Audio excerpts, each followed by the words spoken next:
Welcome back to Independence and the championship round of the district tournament. 1:16 left here in the first period at 1:06. Michael Millage with a 2-1 lead on Philip Eady. Millage trying to beat Eady for the 5th time this season, but Eady's been getting closer each and every time.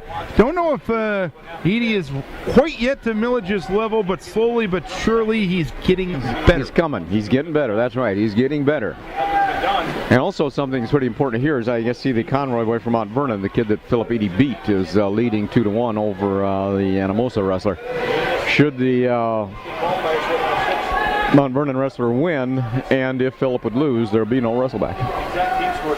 And Conroy 25-6. Morgan Rowley is at 17-19 for Anamosa. So probably a little bit of a difference between the top 3 guys. Really probably the top 1 and 2, and then the 3 and 4 guys here. It's 2-1 Millage in on the shot. Eady gets warned for stalling with 25 seconds left here in the period. Ear-to-ear tie between Eady and Millage.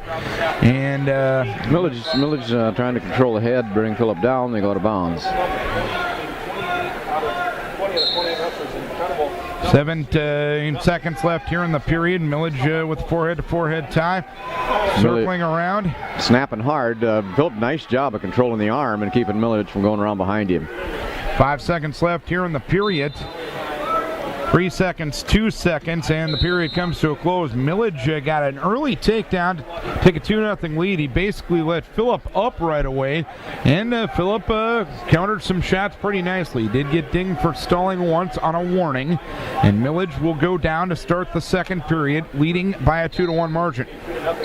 And on the other mat here, we've got Conroy up 6 from Mount Vernon, up 6-2 against Rowley from Anamosa. And to his feet goes Millage. He gets the escape to go 3-1. Eady did get to a leg of Millage, but they go out of bounds with 1:54 left here in the second period. So it's 3-1 the lead for Michael Millage, getting to a leg of Eady once again. Eady trying to step through some underhooks, but both men break away with 1:40 left here in the second period.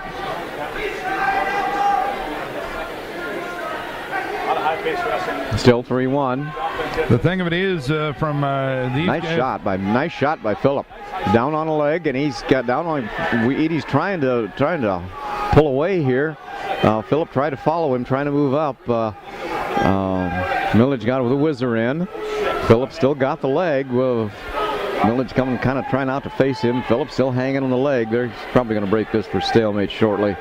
Although Philip's coming around behind. 1:08 left here in the period, and a stalemate called with 1:06 left in the period. Millage still leading by a 3-1 margin. But that's something Philip wouldn't have done early in the year, is get that deep in on the leg. Again, even though it wasn't successful, it's a good shot. But, 59 seconds left here in period number 2. And here is Millage with a takedown on Eady, and he locked up around the head there and got a 2-point back. Makes it 5-1. Conroy still leading over here 6-2. If Conroy wins, it'll be Philip Eady qualifying for state if the scoreboard doesn't change across the way.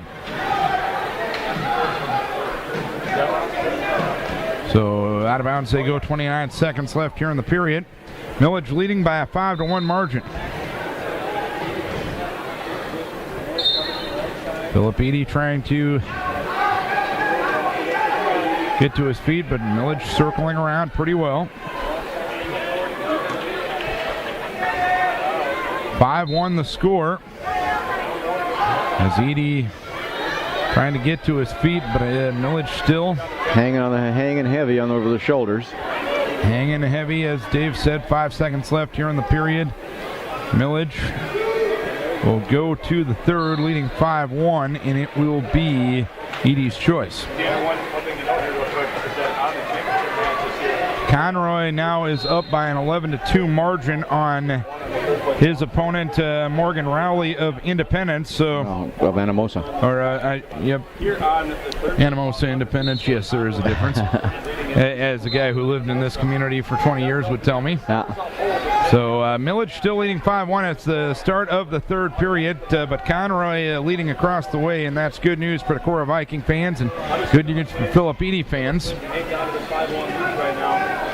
And from Philip's perspective, you look at the 6-pounders in this area, he's not going to face tougher guys than he hasn't already faced this year. No, when you go down to the Des Moines, he's kind of going down as a runner-up, so he'll face a champ from another district, but that doesn't mean that champ is necessarily any better than he is, because he's got some tough kids up here. Unless he gets matched with Noah Fye, who has won a championship at Parkersburg today. Now, Millage has the arm tied up, getting some back points with 1:13 left here in the period.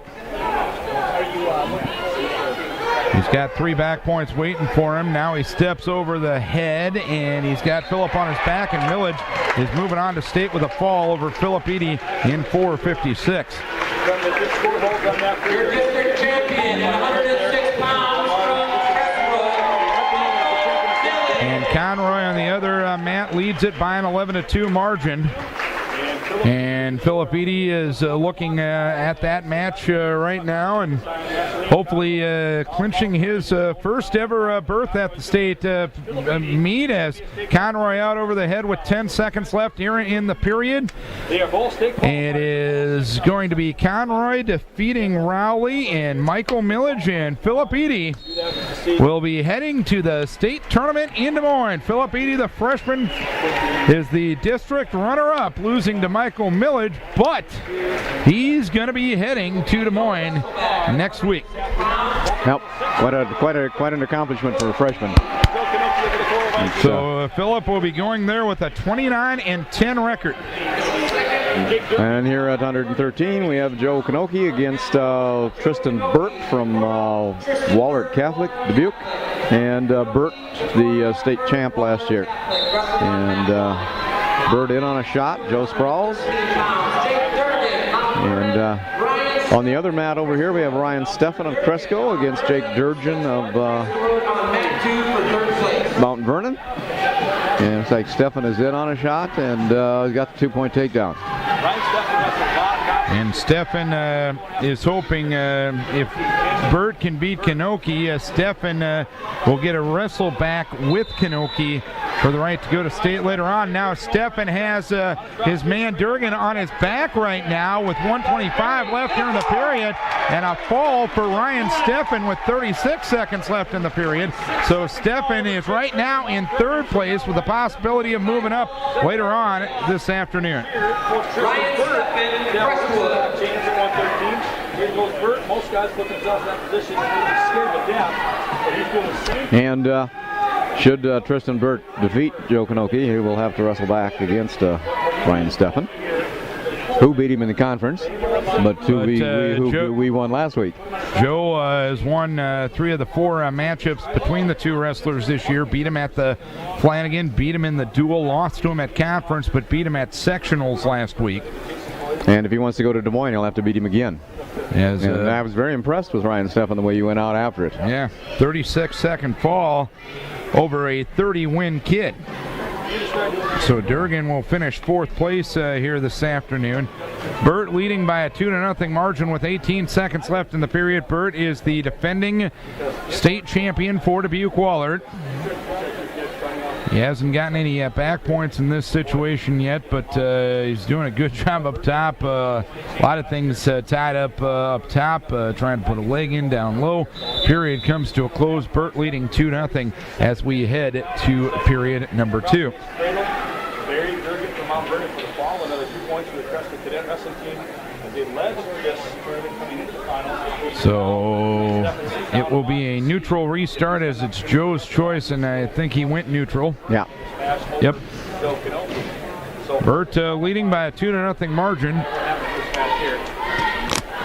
Burt staying in that good position. Kanoki looking for the slightest of openings. Shot by Burt, sprawl by Joe, but Burt's got the leg tied up and it now has dumped him. And comes around, hooks the leg. And trying to roll Joe up here. And now clears his head and comes out for 2. So 4-0 Tristan Bird over Joe Kanoki. Burt with only 2 losses this year. Kanoki with only 9 losses this year. 25 wins on the season for Joe Kanoki. He was the 3rd place finisher at the district meet in 3A last year.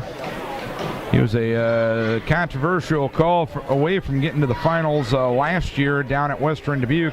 3 points on the back given by Burt on the tilt here. Not awarded yet since the hold is still in place. And Burt still has the arm up on the back. Now that arm a little further up on the back. Between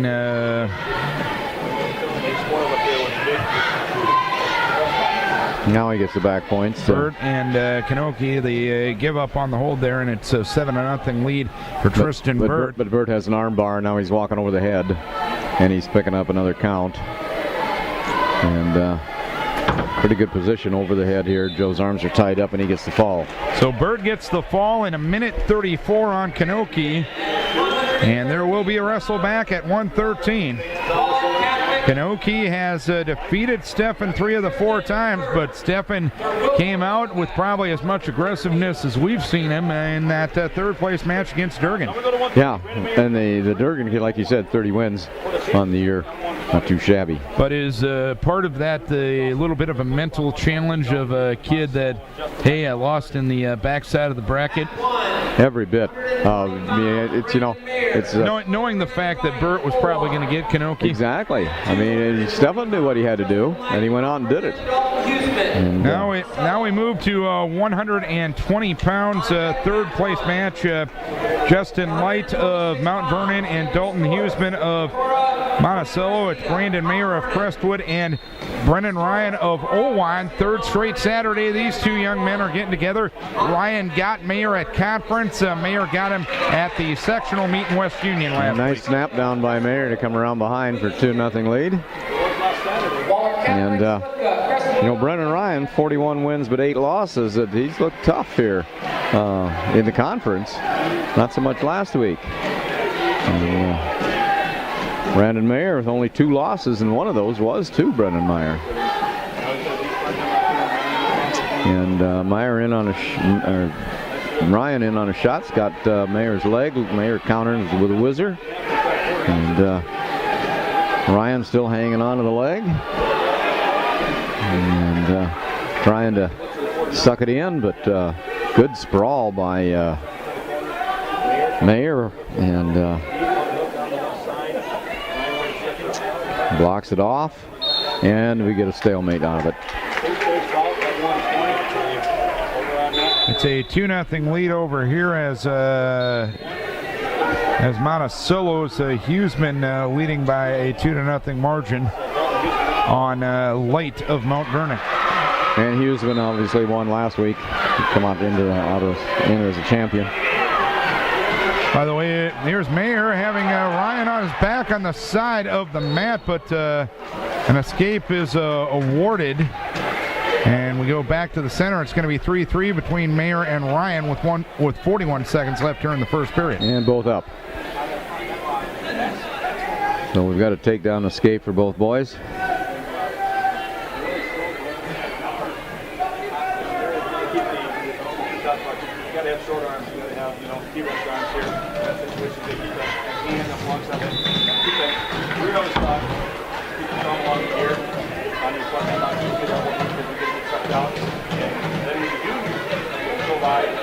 And both of them, boys, face to face here. Hand control by Meyer. And 2-0 the lead, now a 2-1 lead or a 3-0 lead for the Monticello kid Huseman. And if Huseman needs Ryan to win the match against Mayer to get a wrestle back later on. Started neutral, second period here, and hand control by Mayer. Ryan breaks it loose, comes up to collar tie.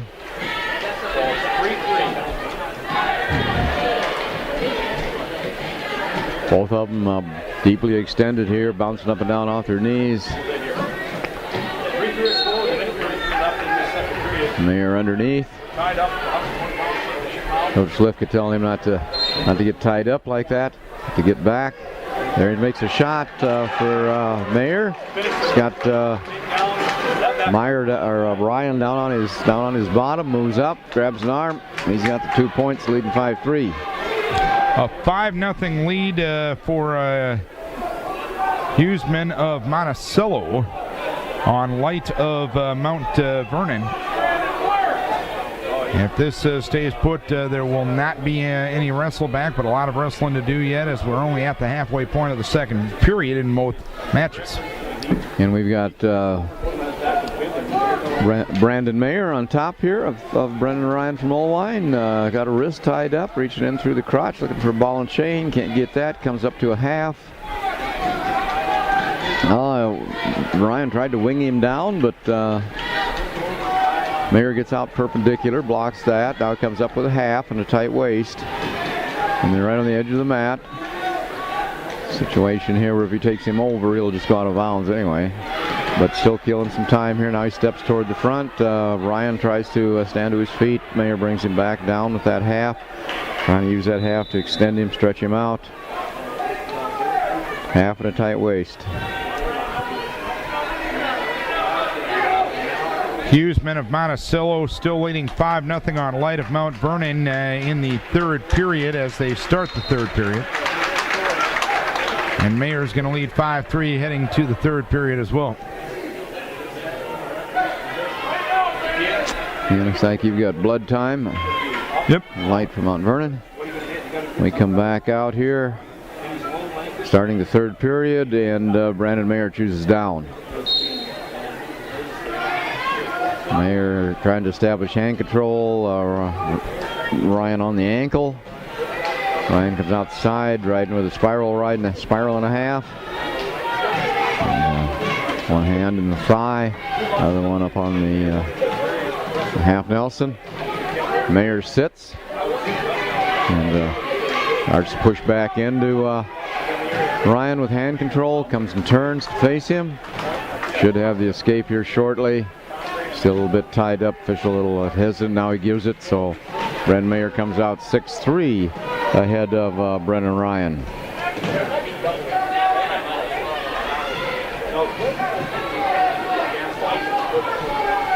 Still a 5-0 lead on Huseman as the blood time now over 2 minutes up on the board for the third period. And we've still got both boys in neutral position. Here's Brendan Mayer in on a leg shot. Ryan stuffing the head. Brendan Ryan from Olwine's got the head stuffed. Trying to get Brandon Mayer extended. Now Ryan comes back looking for still got the head down, trying to come around behind. And Brandon Mayer still blocking with the right arm. Mayer coming up. Ryan trying a little throw. Referee says that's stalemate. Nobody's going anywhere. We'll go back up again. 6-3. 30 seconds left. And the finals at 120 pounds. Brandon. And now it's a 7-0 lead over here for Huseman on Light. And if this stays put, there will not be a wrestle back.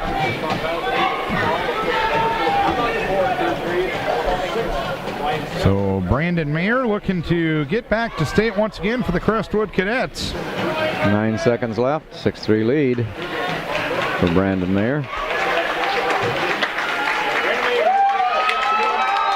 And Brandon Mayer on to state once again for Crestwood. Mayer wins 6-3 on Brendan Ryan of Olwine. And we've got 31 seconds left, 7-0. Dalton Huseman, 33-4 junior, over Justin Light, 18-6 sophomore, in the third place match, or third place match. And if Huseman wins, he'll be third. And this goes to show how important that first round match is. Oh yeah.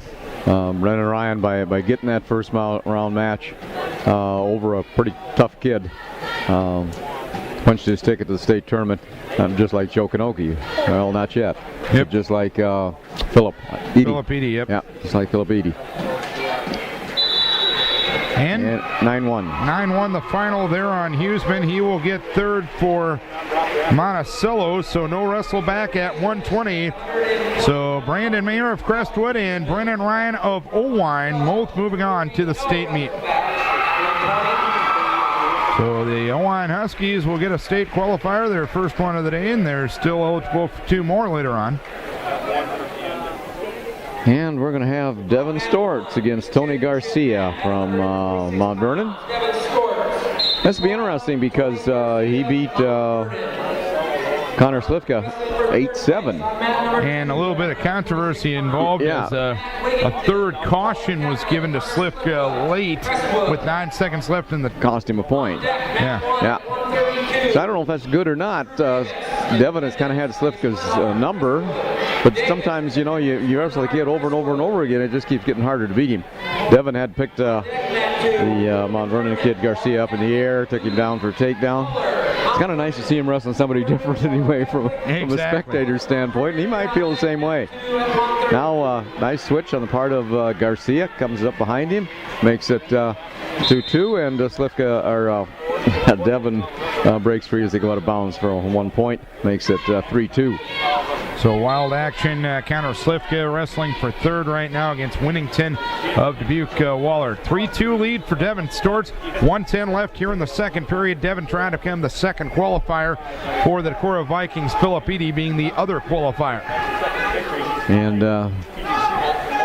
Devin beat Wigington 6-2. It doesn't sound like much of a score, but it just all been 60-2. Yep. As he just hammered him from the top position, but just couldn't get him turned. And Devin with another takedown now, 5-2. He leads it with 45 seconds left here in the period.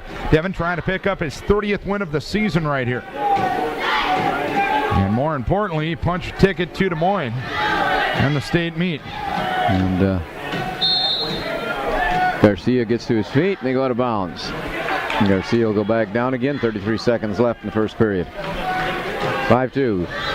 Devin Stortz over Tony Garcia. Garcia attempts to stand up. Devin blocks it. Comes across the arm. Spiral right in, got the hand in the thigh. Trying to put a wing on. Garcia struggling to get his arms free, but he's extended. His belly button flat on the mat. Devin comes up, looks, tries for a crossface. Looks like he's trying for a cradle here. But pretty good job of keeping his head and knee apart on the part of Garcia. Gets to his feet. We had a claw right on, and Garcia runs out of time. Still 5-2. Garcia's choice, he defers. And Devin will start down. 5-2 lead for Devin Stortz, trying to get to state for the first time in his career. Trying to become the second underclassman to get to state as well. Here's Devin getting hand control, getting out, getting the escape. He leads it by a 6-2 margin. 1:50 left here in the second period. And just needs to keep after it. Very workmanlike job here by Devin Stortz to pick up this 4-point lead. And both on their feet, middle of the mat. Shot made by Garcia, but blocked nicely by Devin. He comes around behind for 2 more, makes it 8-2. Shot from too far away. Devin took advantage of it. Now he's riding tough on top. Got him broke down completely flat. Trying to get an arm up behind the back. Not getting much arm control, but putting a lot of pressure on. Garcia trying to get his hips up. Can't do it now. He comes up to his base, but Devin had an arm and back in through the crotch, breaks him back down again. Garcia turned into him. Devin drove him out of bounds to his back, but they go back to the center. 58 seconds left here in period number 2. An 8-2 lead for Devin Stortz, and across the way, it is a 2-0 lead for Connor Slifka. If Slifka would need Devin or would need Garcia to win to move on and get a wrestle back here this afternoon. And Devin on top again, riding hard. He broke down flat again, out to the side, trying to get a wing up on the back. As soon as Garcia goes to his knees, he just drives through the crotch, breaks him flat. Garcia spent most of this period pretty flat on the mat. Now he's got his arm up in the back. It comes over across top of the head, and he's got him on his back. 14 seconds left here in the period. Getting back points. He's got 2 out of it. And Garcia wormed his way back to his belly. But Garcia's more worried about getting pinned than he is about getting out. And that's the end of the second period. Devin Stortz leading by a 10-2 margin on Garcia here as we head to the third period. When you're up by this margin going to the third, how do you avoid getting a kid to put it on cruise control right here? Oh, well, you know, there's absolutely nothing in the world a coach can do to keep him from going on cruise control here. That's got to come from within the wrestler. If he can't realize he's got to keep wrestling for these last 2 minutes by now, well, then he probably shouldn't go to Des Moines. He's got to keep the pressure on, but you don't have. And here's where the thought comes in. You got to keep the pressure on, but you can't be dumb. No stupid shots, throws, tries for things like that. You just got to stay in position and wrestle hard. 1:36 left here in the period. It's a 10-2 lead for Slivka, or for Stortz. Slivka leading 2-0 on Winnington here at the end of the second period. And you don't have to try anything dumb. You don't have to put unnecessary pressure on. You just got to stay in there and continue to wrestle hard. There he is. Nice, kind of a deep shot, but Garcia backed out of it. But things like that to keep the referee off you too. You know, you get to backing up and changing your style and things like that. Pretty soon things start to go to pot. And he's still aggressive, and he's down at the edge of the mat, down up both ankles, but a little too far over the edge. It doesn't take too long to get from 10-2 to 10-4 to 10-6 to 10-8. And here's Devin in on a shot, tries to trip, covers, gets the takedown, 12-2 the lead. Out of bounds they go, 44 seconds left, period number 3. And again, he's not overly aggressive, but he's taking anything that's there.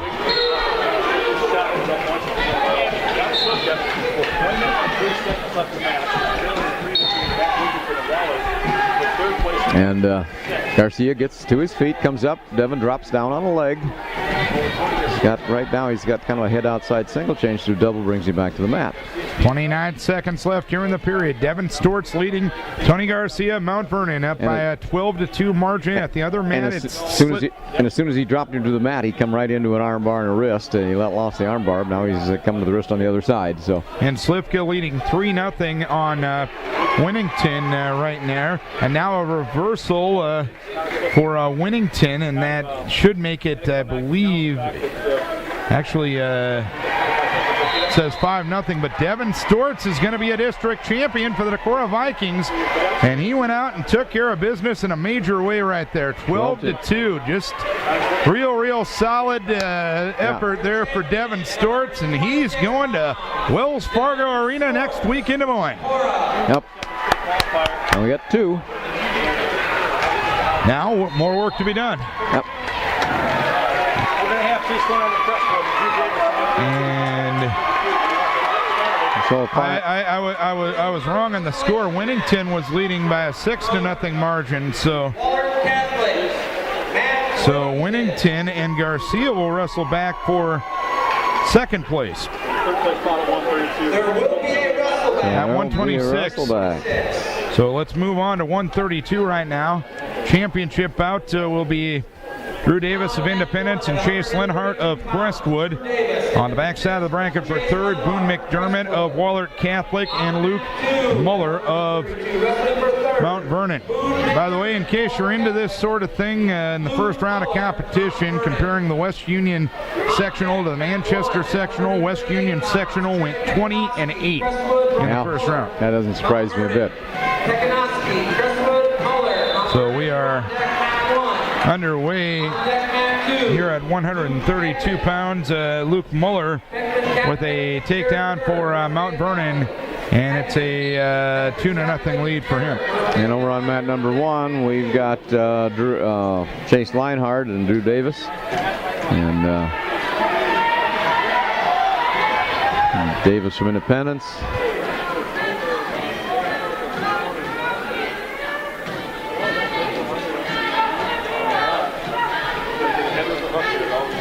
Right now, it's 0-0. And a 2-1 lead now for the Mount Vernon wrestler over here at 138. Under a minute left in this first period. 45 seconds and no score between Drew Davis and Chase Leinhardt at 132. On the third place match over next door at 132. And Leinhardt was a runner-up to Drew Davis last weekend at sectionals. And Davis in on a leg, comes across, and no points yet. Leinhardt has him tied up pretty good, but Davis has got to get an arm through around the waist before he'll score his points. But he's driving Leinhardt's shoulders kind of down to the mat, but again, Leinhardt is glommed on there, the leg over the top, hanging on to the arms, and there's no score yet. And we call it a stalemate. Just about the time that Leinhardt comes up on top. 13 seconds left here in the period. It's 0-0. Leinhardt and his opponent, Drew Davis from Independence. Both boys juniors. Davis 24-13, Leinhardt 32-8. McDermott has taken a 3-2 lead now on Muller of Mount Vernon in the third place match with 19 seconds left in the first period. And Leinhardt and Davis still 0-0. Looks like Leinhardt will go down. Wrestling on one man only. Immediately following this round, we will go right to the wrestlebacks. One man only. And Davis drives Leinhardt a little hard, and looks like Leinhardt is wanting to come out the back door here. And 1:44 left here in the period. Davis still hanging on. He's got an ankle, he's got a knee. Got an ankle. Leinhardt has an ankle. I know what the referee's looking for. The referee's looking for him to get his head up, pop his head out. And goodness, he's got both legs. All Davis has is the head. And in a reversal situation, this different in a reversal situation here? Nope. And doesn't he get the escape there as they potentially dangerous with 1:16 left in the period? Yeah, I'd like to see an escape. Yeah. But referee said that the break contact didn't change position until Leinhardt is still down. And Dave Amdahl's not one to disagree with officials. No, not hardly. Not hardly. A 5-4 lead for Wallert here at 132 pounds with Boone McDermott leading Luke Muller of Mount Vernon. Davis putting on a pretty tough ride here. You got Chase Leinhardt kind of stretched out. Leinhardt back to his base now. But Davis out to the side, picking up an ankle, hanging on to an arm. Leinhardt getting a position where it looks like he can jump, maybe drive into him, jump over, but Davis is hanging on. He's just like a leech. He's hanging there. And, looks like Leinhardt is a situation where if he could just back out of it a little bit, he could get his points. But Davis has got one leg over the head, and he's grabbing the arms. And there Leinhardt comes through it. He's got two. And now he's got a cradle. And he's got Davis on his back. And the official's down there doing the count. And he's got three. And so he'll go ahead with 5-0 here, right at the end of the second period. Took a long time to make it happen. But Chase Leinhardt now leads 5-0 over Drew Davis for Independence. And on the other mat, it's 6-6 now between McDermott of Dubuque Wallert and Muller of Mount Vernon. And Davis of Independence will go down. Leinhardt working to get his headgear. There it's on. Leinhardt covers. And on the whistle, Davis makes kind of a stand-up attempt. Leinhardt chops him down. Davis up in a tripod. Leinhardt arm around the waist. With a half Nelson and waist ride. Davis up. Now he drops back to the mat. Davis, Leinhardt with a hand on the thigh kind of keeps Davis from moving away, but Davis moves into a sit position, which is about all you can do with that spiral ride. And he sits out, hip heights out for 1, excuse me, make it 5-1. So Chase Leinhardt still ahead by 4.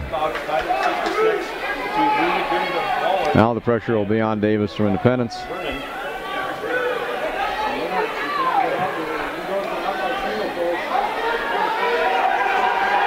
And the Leinhardt's in on a leg. Davis blocking it with a whizzer. And Leinhardt picking the leg up. Davis can't whizzer that this time because they're up off the man. Let him wrestle here. And stalemate call.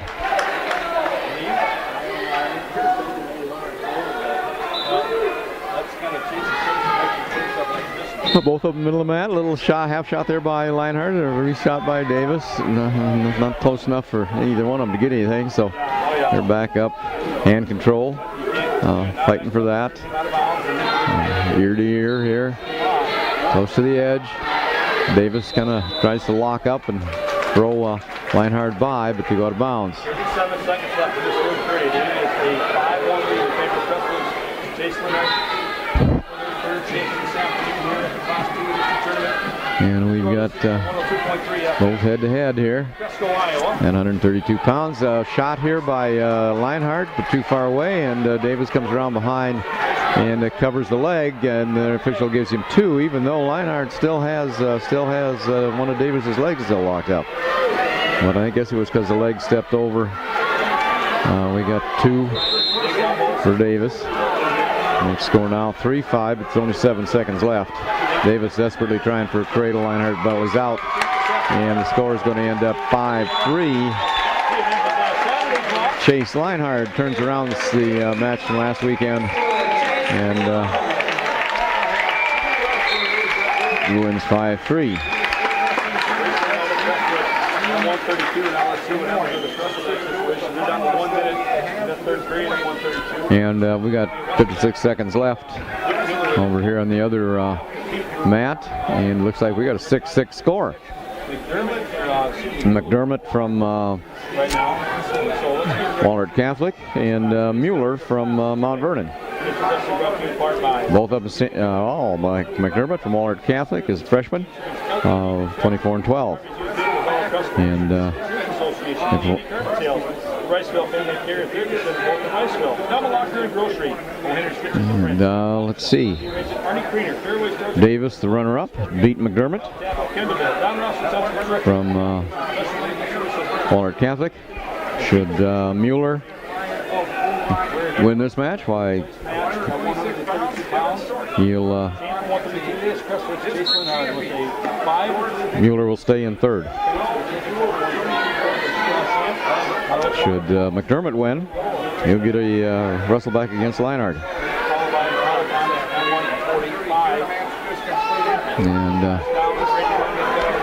we've got McDermott, Walnut Catholic, trying real hard to turn Mueller, but doesn't make it. And we're going to go into a fourth period here, 1 minute, sudden victory overtime. 6-6 the score. And both of them feeling each other out in the middle of the map. And we had a little half shot there by Mueller, nicely blocked by McDermott from Wahlert.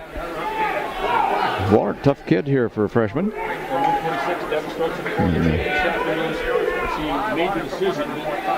Nice shot here deep by Mueller. Waller tries to roll him through. Mueller drives into him, and he gets the 2. And Luke Mueller from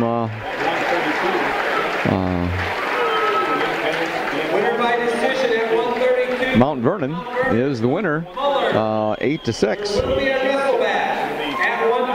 And there's going to be a wrestle back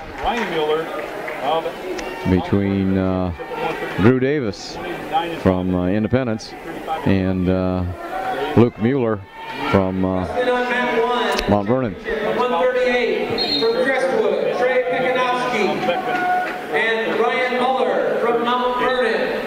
We're moving to 138. 2 at 138. 138 out here, it looks like, for Beckman Catholic, Jared Kerr. first place. We've got Trey Pesnowski Matt 1. from Crestwood against Ryan Mueller from Mount Vernon.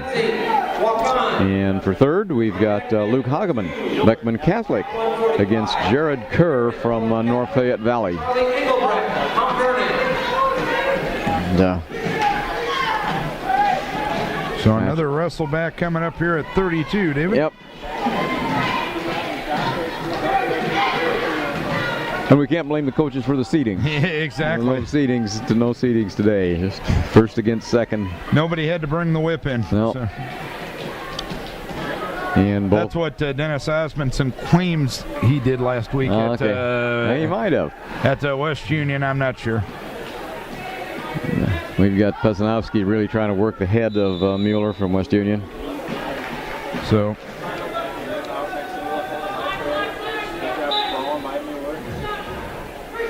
and it's Kerr and Hageman. So this is one of those weight classes where it's the champs from last week and the runners-up from last week.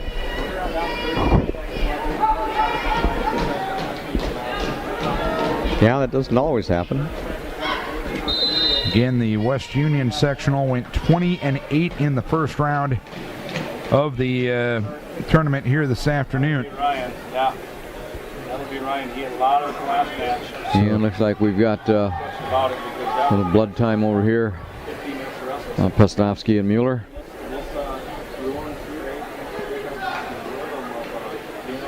So Crestwood's Chase Linhart avenges a loss last week to Drew Davis and moves on to state. It goes both ways, I guess. It just goes to show, just coming in as a runner-up doesn't mean you won't go on to Des Moines. Yep. Bottom line, if you're still wrestling the second Saturday in February, you're good wrestling. That's right. And so much of it here at the district tournament is you got to get after it and take it. Nobody will give it to you. From Beckman to win this third place back.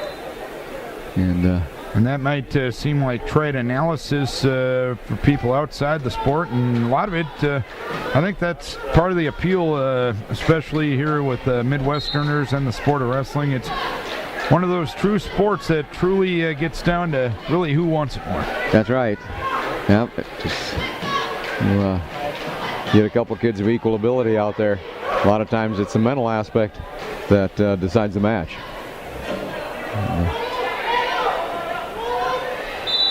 If I was going to compare it to any other, I don't know if you call it a sport or not, but it's a lot like chess. Yep. For every move there's a counter, for every counter there's a move. And a lot of times it's who can think a couple moves far, a couple moves ahead. And, over here at the third place match, it's still Kerr and Hageman are 0-0 in the second period. Still 0-0 at the start of the second period with Pekanowski and Muller. yeah. Pretty evenly matched weight bracket here. Because the semifinals, they were scores Pesanowski over Hageman 5-3 and Mueller over Kerr 3-1. So, not a lot of domination. And you look at, you got 34 wins, 37 wins, 29 wins, and 28 wins coming in. Yep. There's no slouches. They all deserve to be here. That's right. No slouches. You might all deserve to be in Des Moines, but there's only two going. Yep. Sometimes it's just the fact of the matter, you're going to be a victim of geography. So. Yep. That's true. One of those life ain't fair, deal with it situations. Deal with it. Deal with it. You know, you get the state tournament program out there, and you know, there's kids here with no more than 13 losses the most, and there'll be kids down there with 500 records. Yep. But that's the way it goes. But not many. Yeah. But there'll be a few. And a nice takedown there on the part of Mueller. And Pesanowski just got him out of position, dropped the leg, and it was right there.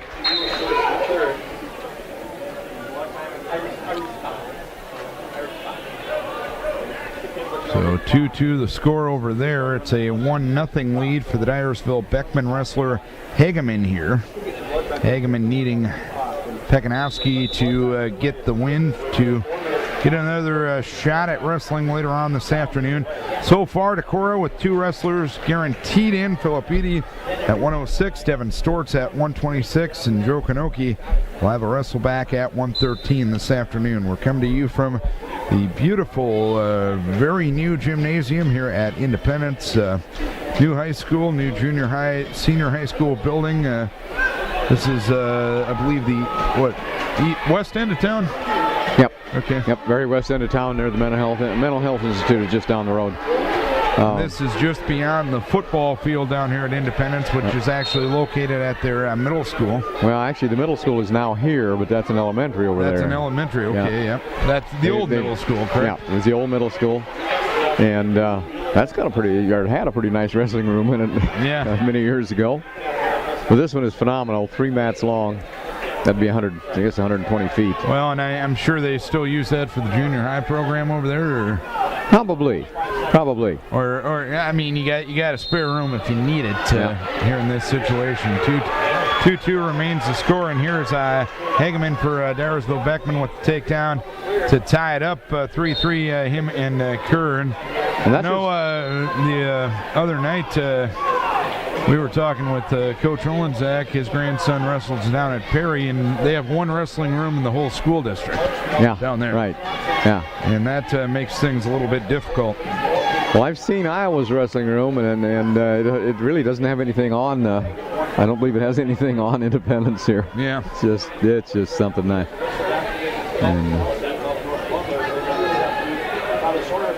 Pretty low ceiling, able to keep it nice and warm. Yep. Whole wall full of pull-up bars down at the far end. And it's got an underlayment underneath. It's got a platform underneath the mats to absorb the shock. So you don't just have the mats do that. And we've got an escape down here, and with 6 seconds left. And Kerr is going to get the escape, and he makes it 4-3 as they go out of bounds with 1 second remaining. Now Kerr needs Muller to win on the other side, and Kerr is just going to back out, and Kerr's going to get 3rd place for the North Fayette Valley Hawks. He leads at 4-3. Now Muller has to win for Kerr to get a wrestle back. And we're still 2-2 here. Mueller underneath Pesnowski in the 3rd period. Mueller to his feet, breaks the hands, comes to face him. So Mueller leads 3-2. And what happened over here? Kerr won 4-3. So Jared Kerr and North Fayette Valley won. You expect your media brethren to pay attention, but now he's busy watching this Cresco kid. Yeah. Pesnowski.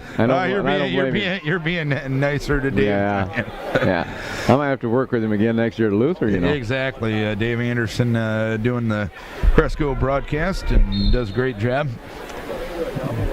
Also helps us out up at Luther College. You and Dave do a very good job on those webcasts. Did the BV one last night. It's a lot of fun.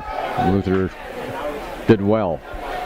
And they're wrestling pretty well right now. And one of the things haven't seen for a while, a technical fall in about a minute and a half from Drew Van Anroy. And folks, if you haven't seen him wrestle yet, it's just a treat. Yes, it is.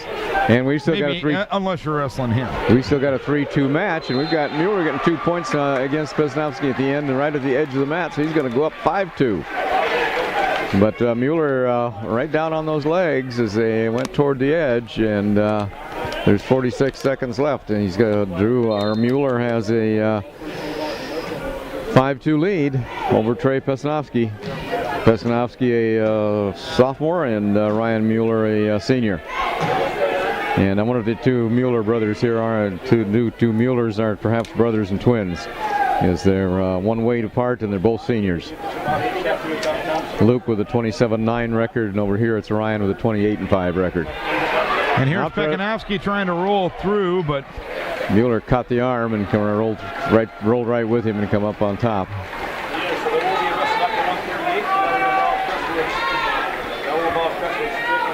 And that is going to be a championship for Muller of Mount Vernon, and Pekanowski will have to wrestle back for second as he will take on Kerr, who he defeated in the sectional championship last weekend. So far, we're up to 4 wrestlebacks in the first 6 weight classes, and we move on to 145 pounds. Tyler Thomas of Crestwood, Adam Benzing of Waukon. Thomas beat Benzing in the sectional championship last week. Ice McDermott of Dubuque Wellert, and Charlie Engelbrecht for Mount Vernon wrestling for third. Engelbrecht kind of hit a throw there, but McDermott rolled through, and from Wahlert Catholic, and came up to face him. We got Tyler Thomas with a takedown here over Adam Benzing. Benzing may have a little blood here.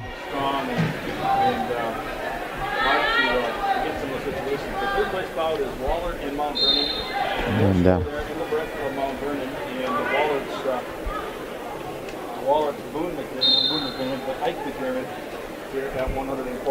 some blood time over there. 0-0 between McDermott and Engelbrecht here at 145 pounds. 2-0 over here with Thomas over Benzing. Third place match.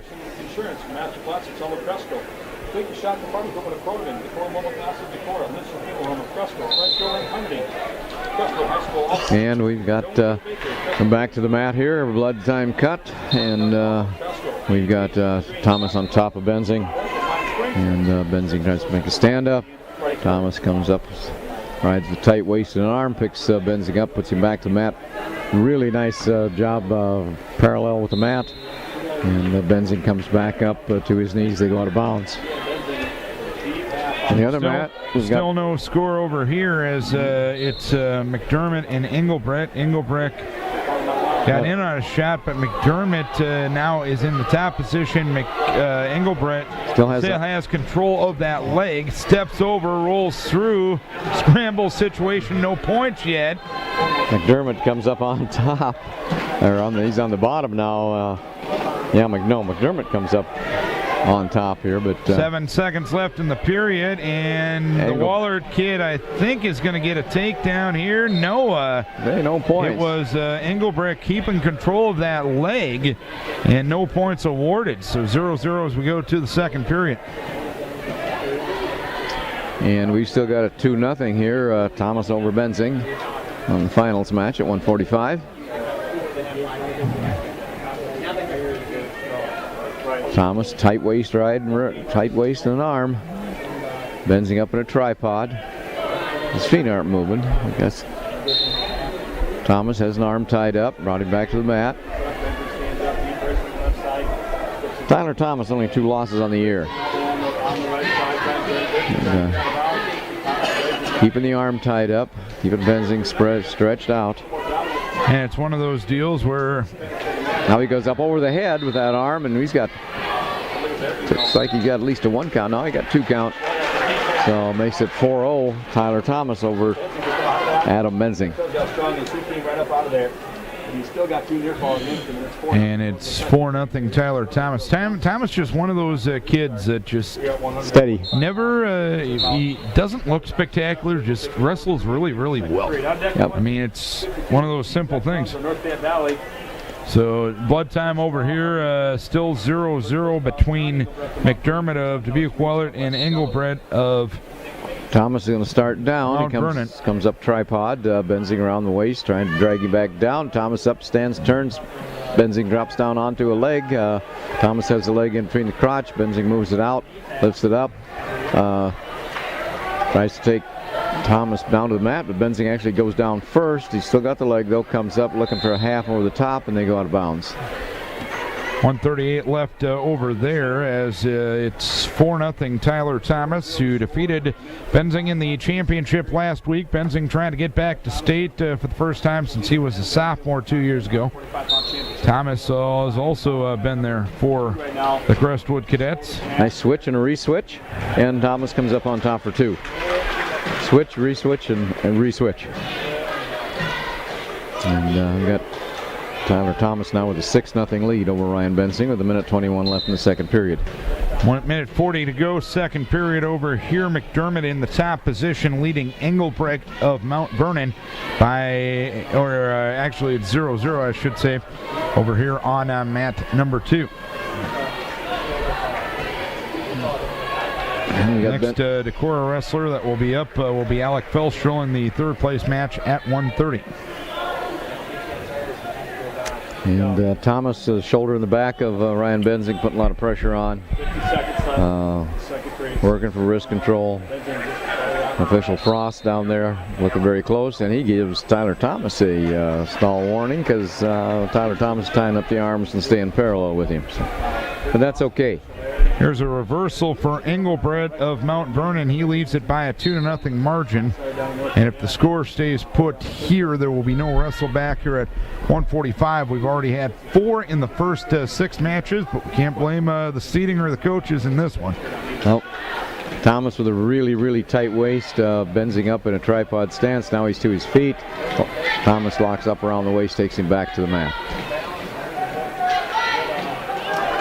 19 seconds left the second period. Tyler Thomas still on top. 4-0 the score now with Engelbrecht leading, and they're going to give McDermott an escape on the side of the mat to make it 4-1. So we go to the third period over there. Tyler Thomas just... Ryan Benzing says let's start neutral. Tyler and Adam over there, they wrestled for the state or the sectional championship last week, wrestling to get to state here. And Benzing made a short shot, but Thomas blocked it. Now Thomas up on his feet. Benzing still on his knees. Benzing comes back up to his feet. They're locked up, collar ties. And Benzing trying to make a shot there, but Thomas had inside ties, blocked it nicely. Well, they come back out ear to ear. He really got offensive with somebody. And I know we know Tyler Thomas pretty well, so he's fairly well versed in it and probably respects him more than Little gap between them. Benzing made kind of a half shot. Thomas locked up in the front head. Starting to work around behind. Official process. Let's go back up neutral again.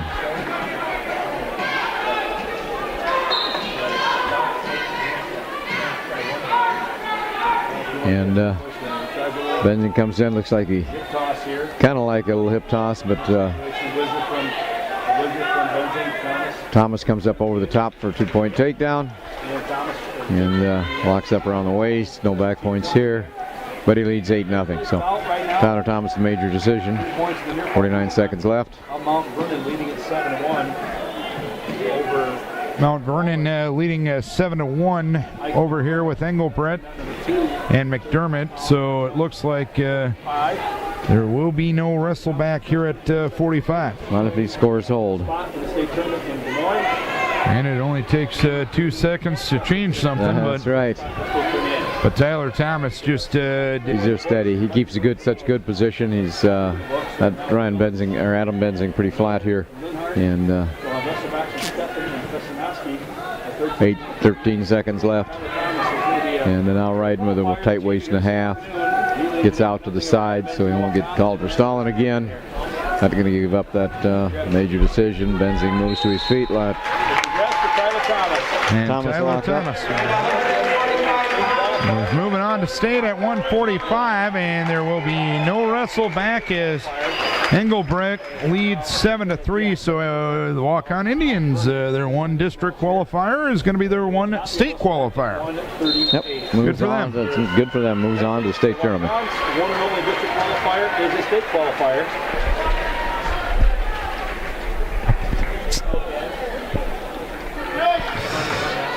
And we move on up to 152 pounds. And this is a rematch of the West Union Sectional Championship.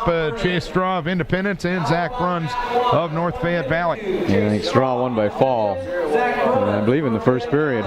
He's done that quite a bit this year. Yes, he is. He's going to talk to Independence coaches. He's a man on a mission. He's been third twice now at the state tournament. Lost in the semifinals. Come back and won third play constellations for third. He'd like to move up a step here, 2 steps. And on deck mat number 2, Austin Bishop, West Delaware. Oh, nice ankle pick. Nice ankle pick by Chase Straw. Take a 2-0 lead. And on the other mat, we've got Alex Reitz from West Delaware against John Engelbrecht from Mount Vernon. There again, same class. John only has a 3-1 record though. Apparently came in late. And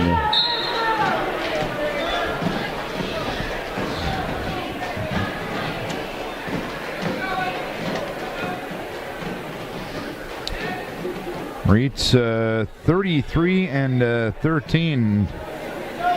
He was a kid who had to wrestle Straw in the first round, and now he needs Straw to win his match, which is a very good possibility, and he needs to take care of business over Engelbrecht to move on and get a chance to wrestle again.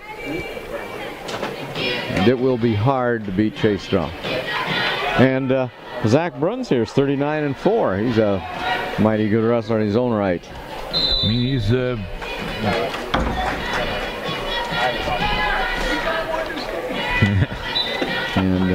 and Bruns has defeated Alec Felschel twice earlier this year too. Yeah, like good sized scores. And there we get a headlock by Straw. Didn't work. Bruns comes up and faces him.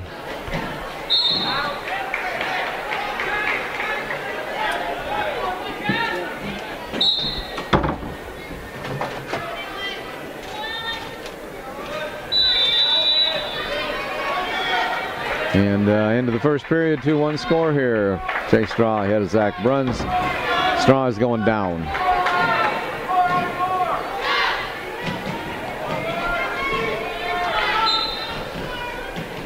Two 2-0 lead on the opposite mat right now with the Mount Vernon kid Engelbrecht leading Alex Reitz. And here is Reitz breaking away at the end of the period. It's a 2-1 lead for Engelbrecht heading to the second. And we're in the third period here, and we've got a 3-1 lead for Chase Straw. Straw makes a shot, runs with an underhook, blocks it.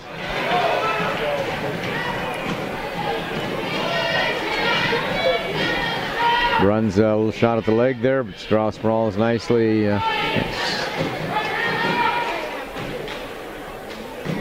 And Bruns in on an ankle of Straw. Trying to pull it through. Straw reaching over, trying to grab Bruns' ankle. Bruns coming up, trying to come up through the back door. And Bruns again. Pretty good position to turn. He's higher than Straw. He's put Straw on his back. Oh, and, boy. Straw turns, though, and comes out of it. Now Straw's down on Bruns' hip, and he takes Bruns to the mat for a 2-point takedown.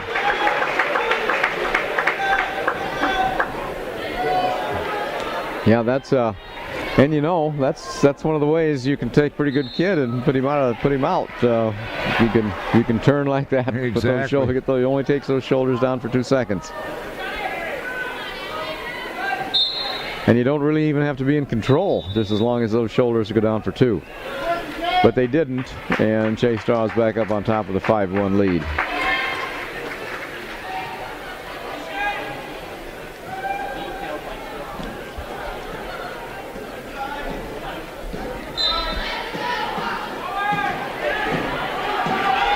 To the score over here between Reitz and Engelbrecht. And on the side of the mat, Reitz gets the takedown and takes a 4-2 lead with 44 seconds left here in the period. And we've got Straw now. Bruns trying to get to his feet.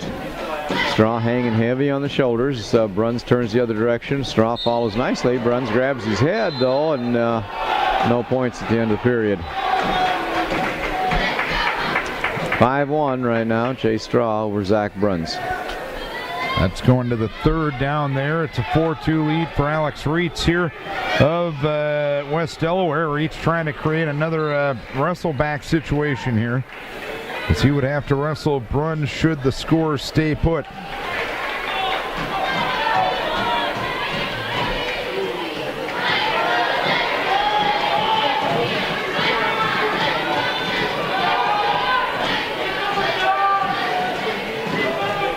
And we're still 5-1. Jay Straw riding heavy over here on Zach Bruns. And a lot of pressure on the arms. Tying up both wrists. They're out of bounds, come back to the center. And now in a late third period escape for Engelbrett of Mount Vernon, who will start in the down position here in the third period. And it's a 4-3 lead for Alex Reitz on Engelbrett.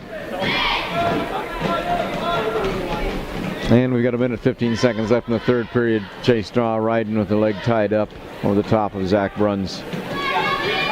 Got a lot of chest pressure over the shoulders. Bruns really not doing too much to get out, just trying to maintain his position. Now he goes down to his belly. Now he's back up to his knees. Straw again up over the riding the arms, tie over a lot of chest pressure. Oh, he's got a wrist out to the side, trying to wing an eye. He's got one arm winged up, and he's got the wrist on the other side. I'll see if he can get out around the head. An illegal hold called on Reitz here. And now we are 4-4, Reitz and Engelbrett. We got Straw working around the head, but Brun still has his hips up, but now they start to turn, and we're getting back points here, Chase Straw. And got to get his head up and arch his back a little more, but he's got Zach Bruns pretty much on his back. And we're still, Brun's shoulder's still up. Straw needs to get out a little bit farther.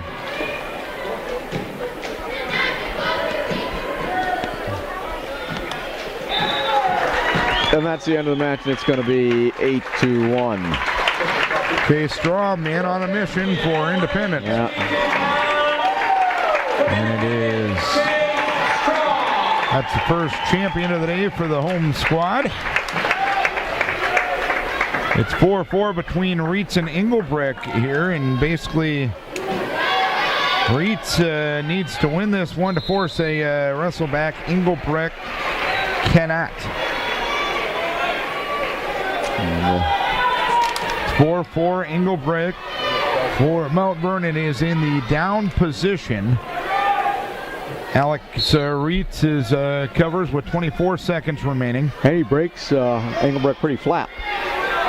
Engelbrecht's got to come up. Now he's back to his feet, got hand control, and they go right out of bounds. And we're going to get a stall warning there against Reitz.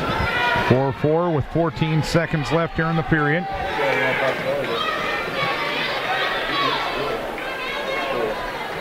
Alec Felstrel will be next in line for. And we've got a claw ride on here by Reitz, and Engelbrett comes to his feet. Got strikes. 6 seconds remaining. Elbow break, trying to turn and face. 2 seconds, 1 second, no points awarded. And it's going to end up in overtime. Overtime here at 1:52. Alex Reitz needs to win this one to force a wrestle back with Zach Bruns of North Fayette Valley.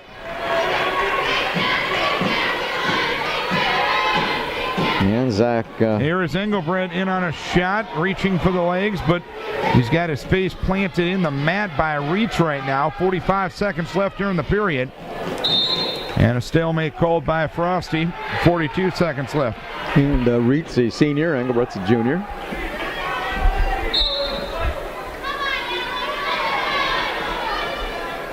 Nice shot by Engelbrett. Reitz comes around behind, but doesn't get any takedown yet. But there he's got it. Comes over and Reitz has over the leg. The wrestle back here at 1:52. A 6-4 overtime victory for Alex Reitz. So Zach Bruns of North Fayette Valley will have to wrestle back. 152. A 40-win kid and a 34-win kid wrestling back for the right to go to state. Yeah. That'll be fun. Tough weight. Here we go. Let's concentrate on the third place match right now. It is Alec Felstrel and Austin Bishop. Decorah West Delaware matchup. Felstrel needs to win this one and hope Andrew Turner of Dubuque Wahlert wins his match To get a wrestle back. to get a wrestle back later on this afternoon. Well, wrestlebacks have been the rule instead of the exceptions here this afternoon. 5 of the 8 weight classes will have wrestlebacks here this afternoon. Nice slide by on the part of Bishop with a takedown, and Bishop getting Felschel into the air on a lift, and they go out of bounds. Bishop leading 2-0 with 1:37 left here in the first period. And that was a real quick takedown there, but he went after it. Bishop only a 14-12 wrestler as a senior, but he went after it. Still coming to his, Alec coming to his feet, trying to establish some hand control. He's got the hands broken. He's out in front facing Bishop for a 1-point escape, so it's 2-1. And 0-0 on the other mat right now between Turner and Jewell. That's Andrew Turner from Wahlert Catholic is 36-3. Jake Jewell 31-5. And there we've got Alex got Bishop on his back, getting some back points now. And he's got 2 on the back. And now he lets him free to make it 5-3. Here is Jewell with Turner up in the air, throws him down and gets the takedown and is getting back points. He'll get, I believe, 2 back points as well, and Jewell leads it by a 4-0 margin. Here is Bishop in on a shot with Felschel, and he takes Alec down, and now Alec actually is going to get the takedown, but no back points in this situation. Now a reversal for Bishop, and Felschel is going to lead 7-5 with 22 seconds left here in the first period. So far we don't have any back points, but he got them now, yeah. So we've got Jewell over here leading 4-0 over Turner from Wahlert Catholic. So 7-5 in favor of Austin Bishop from West Delaware over Felschel. So Felschel leading 7-5, a 4-0 lead for Jewell here at 160 pounds for Yell still comes to his feet, turns, gets Independence. Gets the escape, and the period comes to a close. Alec will lead it 7-5, and Jewell leads it 4-0, and he's got at least 2 more back points waiting for him on the side of the mat.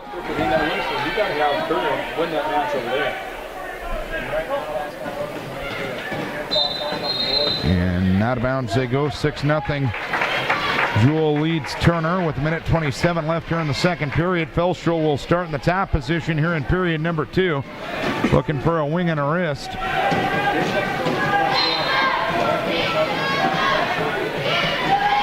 And there, Jewell just put Turner down to the mat pretty hard. Still got a 6-0 lead. Turner's coming to his feet. Jewell dropped to the leg, but Turner broke loose, come out, faced him. 6-1 score here. Jake Jewell, 31-5 junior. And here's an escape for Bishop to make it 7-6. Felschel, 1:15 left here in the period. With Jewell leading 6-1. And 6-1. Viking fans hoping for a comeback for Turner and Felschel to keep the score his way to give Alec another chance. But it's out of Alec's control right now. Austin Bishop of West Delaware in the championship bout with 40 seconds left. Jake Jewell has come on really tough here toward the end of the year. And again, one of those situations where he's got Chase Straw the next weight to him. He's got to face in the room every day. So.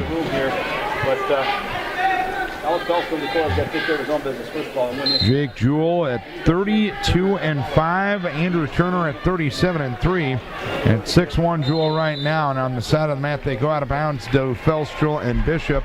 Alec leading by a 7-6 margin. Jewell didn't quite get the takedown on the edge of the mat there. That's what he said. Looked like it to me. But. And again, Dave not one to argue with officials. Toe, maybe that toe went out just a little bit. Yeah. Maybe that toe. I see Frost as the assistant official. He didn't say anything. So. And you know what? I'm going to trust Frost. Yeah. They're on the side of the mat, and here's Felschel with the takedown with 15 seconds left here in period number 2, a 9-6 lead for Alec Felschel. But he needs Turner to come back to have a chance to wrestle back once again. So 6-1 Jewel, neutral restart here in period number 3. Yep. Right now, Jewel's winning it 6-1. If Bishop can come back and win this, then he won't wrestle back with the kid from Waller. And a chance to go to state tournament. It's my last campaign, my last chip on the mat. It's not time effort to put into this. We got Jewel going out of bounds with a double underhooks on Turner.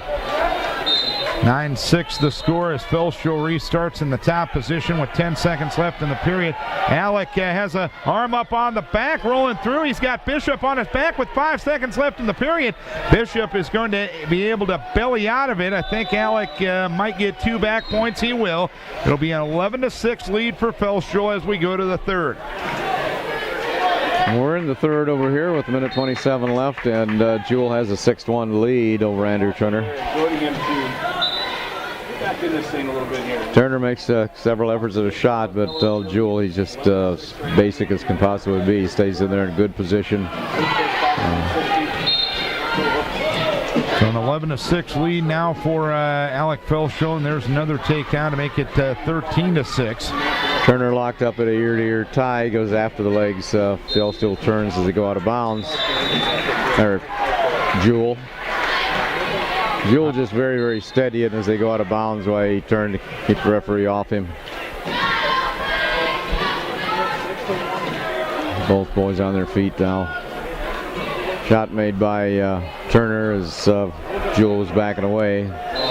Caution there on Alec Felshow with 1:36 left here in the third period. It's a 13-7 lead for Felshow on Bishop. And a shot there by Jewel on Turner's leg. Turner sprawls. Jewel still blocking with the arm. Now comes up into trying the tricep up. Turner makes another reshot on the legs. Jewel, nice job of getting the legs back away. Now comes into a front headlock. Turner steps a foot up there.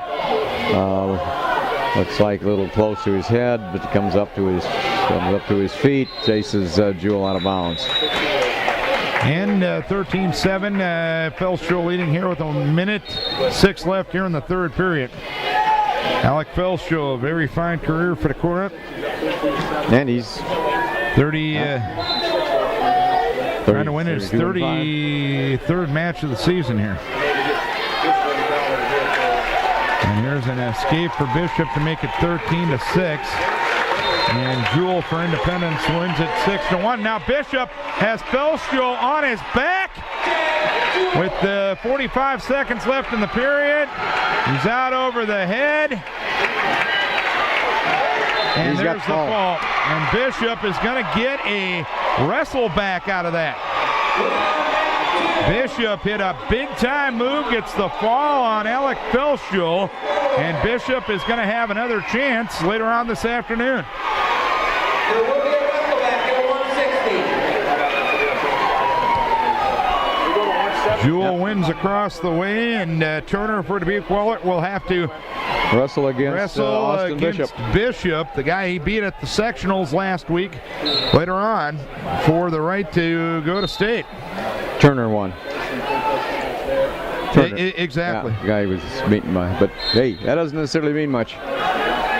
So let's go to 170 right now. Nick Baumler for North Fayette Valley and Corey Russell of West Delaware. And for third, we got Jack Cochran from Mount Vernon against Nick Holt, Independence. And Holt come right out after a shot, but Russell come up on, or Holt. Cochran come right up on top to score a 2-point takedown. And right now, Cochran riding with the legs in.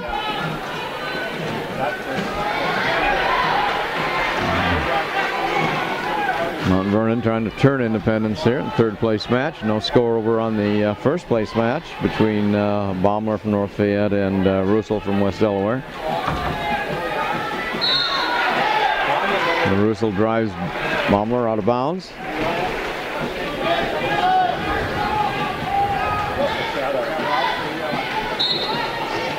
Nick Baumler comes in, junior, 40-3.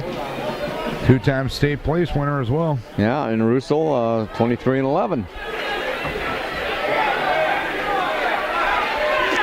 And now we've got a situation where Holt from Independence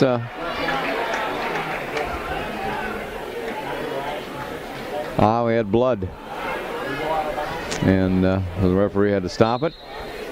4-1 lead across the way with Nick Baumler leading Russell of Independence. And I thought he gave Independence a point there because Independence had turned into Mount Vernon and had the leg up in the air, but of course couldn't complete the takedown because he had to stop blood. So I think, the match score now shows 2-1. So Independence did get an escape there.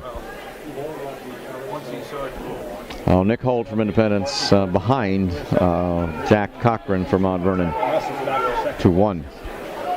Cochran 22-18, Holt 30-10.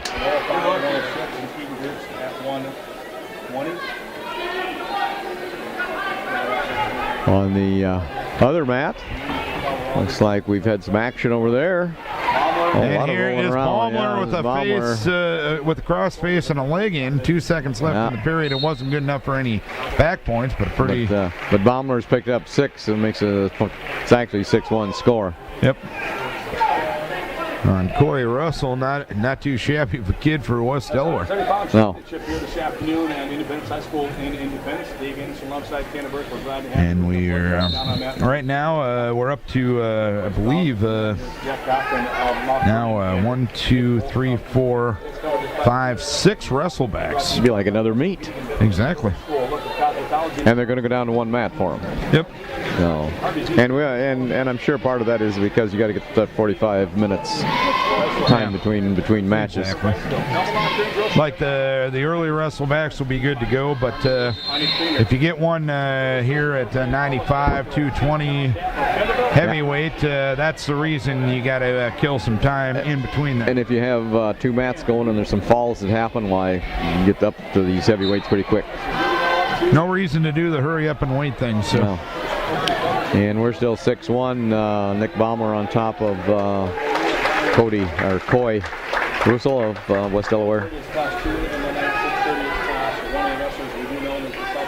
deck, mat 1 at 182, Riley Haskell, Waller Catholic. And now it's 3-2. Looks like Nick Holt from Indy. And a takedown on Cochran from Mount Vernon. Up by a point. Going to start second period. Holt's going to go down. Mount Vernon on top. Holt turns and moves into a sit position. Comes back to his knees. Cochran a little high. Holt keeps turning. Tries to come up. Cochran tries to hit a cradle. Doesn't get it. And Holt's out for an escape. Make it 4-2. Nick Holt, Independence over Jack Cochran of Mount Vernon. Cochran though back in on a takedown, in on a leg. Holt stuffs the head and comes around behind. Got to get him to the mat though. He's around behind and trying to take him down. Cochran reaches in, tries to grab a leg, but Holt does a nice job of rolling through up on top, and it makes it 6-2. The third over on the first place match, it's Nick Baumler leading 6-3 over Coy Russell from West Delaware. And Baumler trying to win his 42nd match of the season. And Nick Holt leading 6-2. If the scores stay put, there will be no wrestle back here at 170. And their Baumler's out for an escape, making it 7-3. And, over on the other match here, still 6-2. Nick Holt on top of Jack Cochran from Mount Vernon. Now Holt is out with a half over the top of the head of Cochran. He's got the fall. And that happens in 3 minutes and 30 seconds. So Holt hoping for a comeback with Russell here.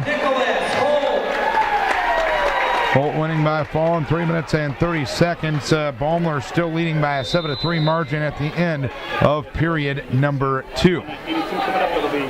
Riley Haskett of Waller taking on Brett Lammers of West Delaware for the championship at 182 for third place.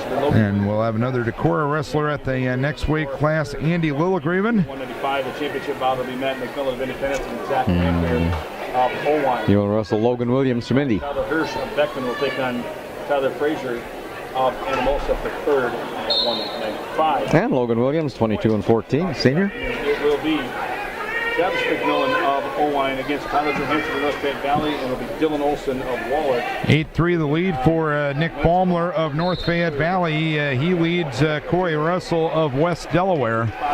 Again, the remaining matches at 182, the championship will be Riley Haskin of Dubuque Waller, Brett Lammers of West Delaware, and it'll be Logan Williams of Independence and Andy Lilligreven of Decorah for third. At 195, Matt McMillan of Independence and Zach Lampher of Owine for first. Tyler Hirsch of Beckman Catholic and Tyler Frazier of Anamosa for third.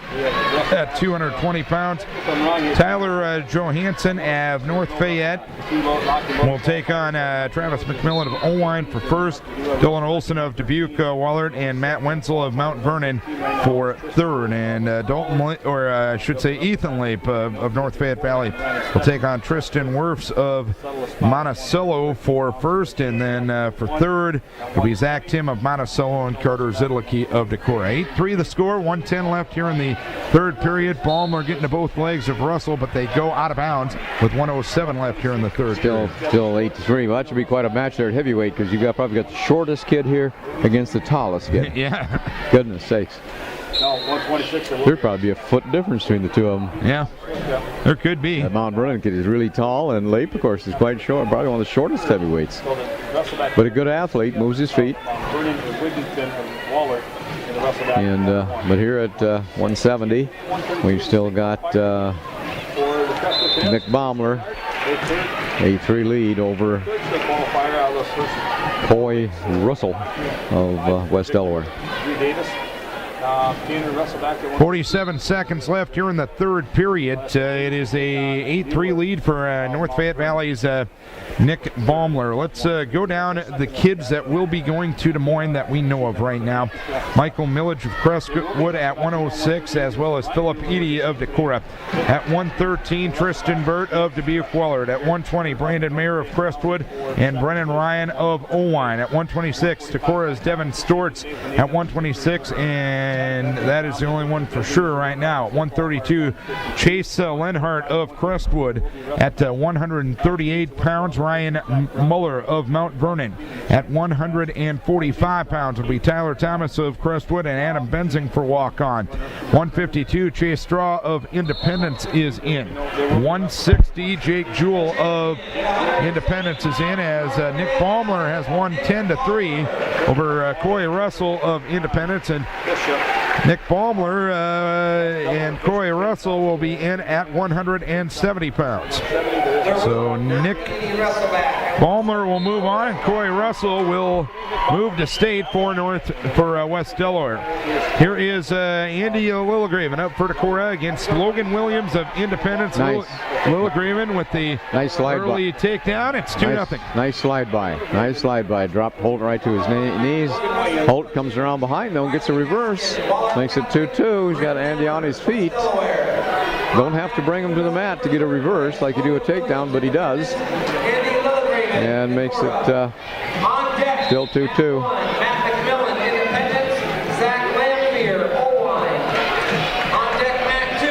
Of course, Andy needs a win by Lammers to get a wrestle back with Riley Haskin, but on paper, the two guys wrestling for the title, Haskin and Lammers, a step above the other two guys. Yeah. Because Lammers undefeated at 33-0, and Riley Haskin at Dubuque Waller, he is 27-1. His one loss to Lammers last Saturday. Yeah, two good big boys. Nice switch attempt by Lilligreven. Williams follows him around. Andy hits the switch again, then steps across on it and scores a 2-point reversal. Makes it 4-2. Lilligreven over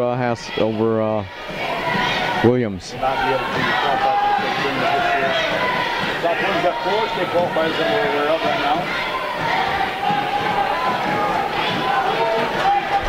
And score yet between Lammers and Haskin over there on mat number 1. An escape for Williams of Independence to make it 4-3. Williams reaching for a shot. Andy able to get the hips back. Nice sprawl.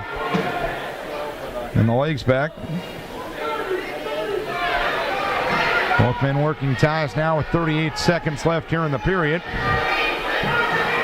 Shot to the left side here by Williams.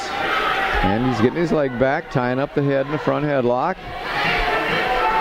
Well, now Williams uses a tricep control to dump Andy to his hip and come around behind for 2. Makes it 5-4.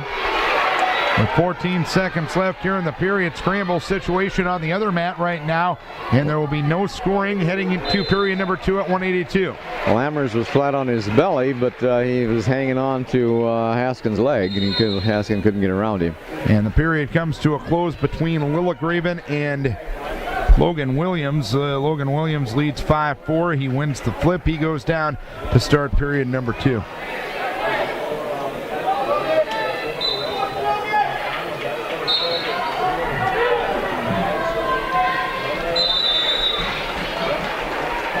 Andy starts in the top position.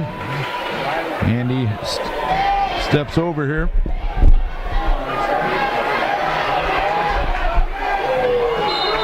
Williams has reversal there, and now a 7-4 lead for Logan Williams. There's Logan Williams open for the win by Haskin down the way to give himself a chance at a wrestle back. Now with the arms tied up, here's Williams with 1:20 left there in the period. And they go out of bounds, and Haskin is still down. And they go out of bounds over in the third place match. Lilligraven will remain down 7-4 the score with 1:13 left here in period number 2. But all in all, not conceding anything yet, but it's been a very good year for Andy Lilligraven. Yes. Yeah, for a freshman up at this high weight, 182, to have 20 Here's wins. Williams getting off to the side. Coming up around the arm, tying the arms up in a barbed wire or rib city, and hasn't got Andy turned yet, but he steps across here. Now he's got the turn and the back points. And Andy trying to bridge out of it with 45 seconds left here in the period. Very good tie-up, and Williams gets the fall on Andy Lilligraven with 3:19 being the time of the fall. But a good freshman year for Andy Lilligraven. 21-21. Again, a freshman at that weight class, not too bad. Not too shabby of a record right there. And we've got 1-0 score over here on the first place match. Riley Haskin leading number 1 rated Brett Lammers of West Delaware on one escape here in the second period. I'm sure Lammers will choose down for the third period. Probably be 1-1. Oh, Lammers in on a shot. He's in behind Haskin. Both on their feet, though. Now they take down there right at the edge of the mat. And we've got 2 for Lammers. So he goes up 2-1. 33 seconds left.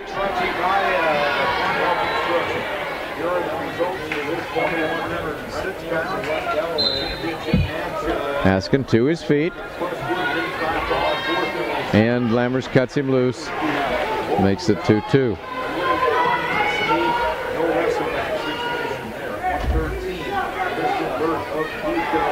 Lammers drop back in, a head inside single. Counter by Haskin. Whizzer. 10 seconds left. And little blood, looks like a little injury time here for Haskin. It's like he's they started that injury time clock at looks like a minute 20 some, so he must have had taken injury time earlier. That means that when they restart here, Lammers will have his choice starting position. The score's 2-2. Minute left. Lammers going to stay on his feet. Lammers goes in on a shot here. He's got the leg. Haskin with the front headlock, and he breaks it. And that's the end of the period. Lammers goes down.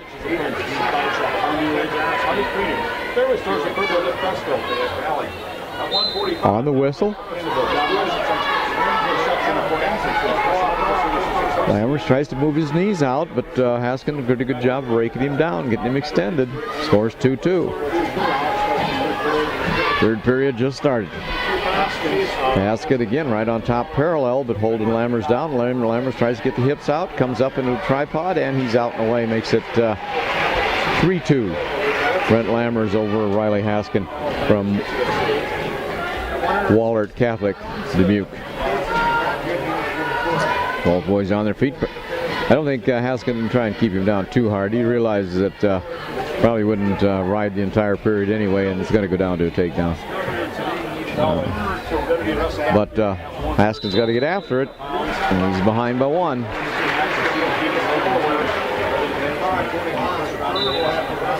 Both these young men about the same body type, big, rangy. And,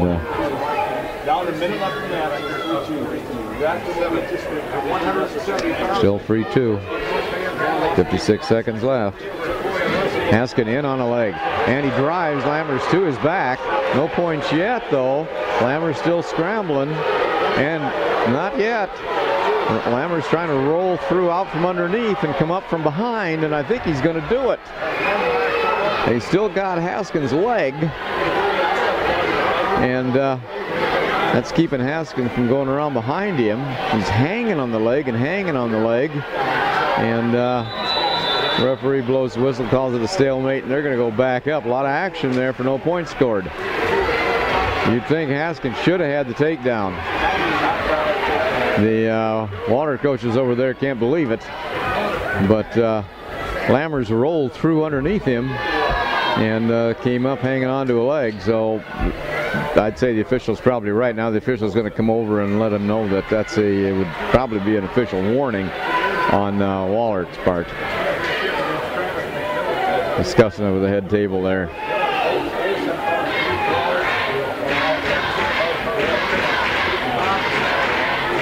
The score should be, score's 3-2. Lammers ahead on this last escape, because it was 2-2 going into this period.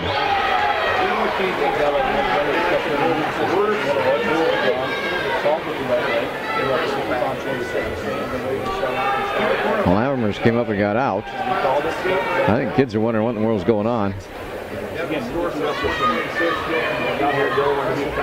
Haskin pacing really, really hard.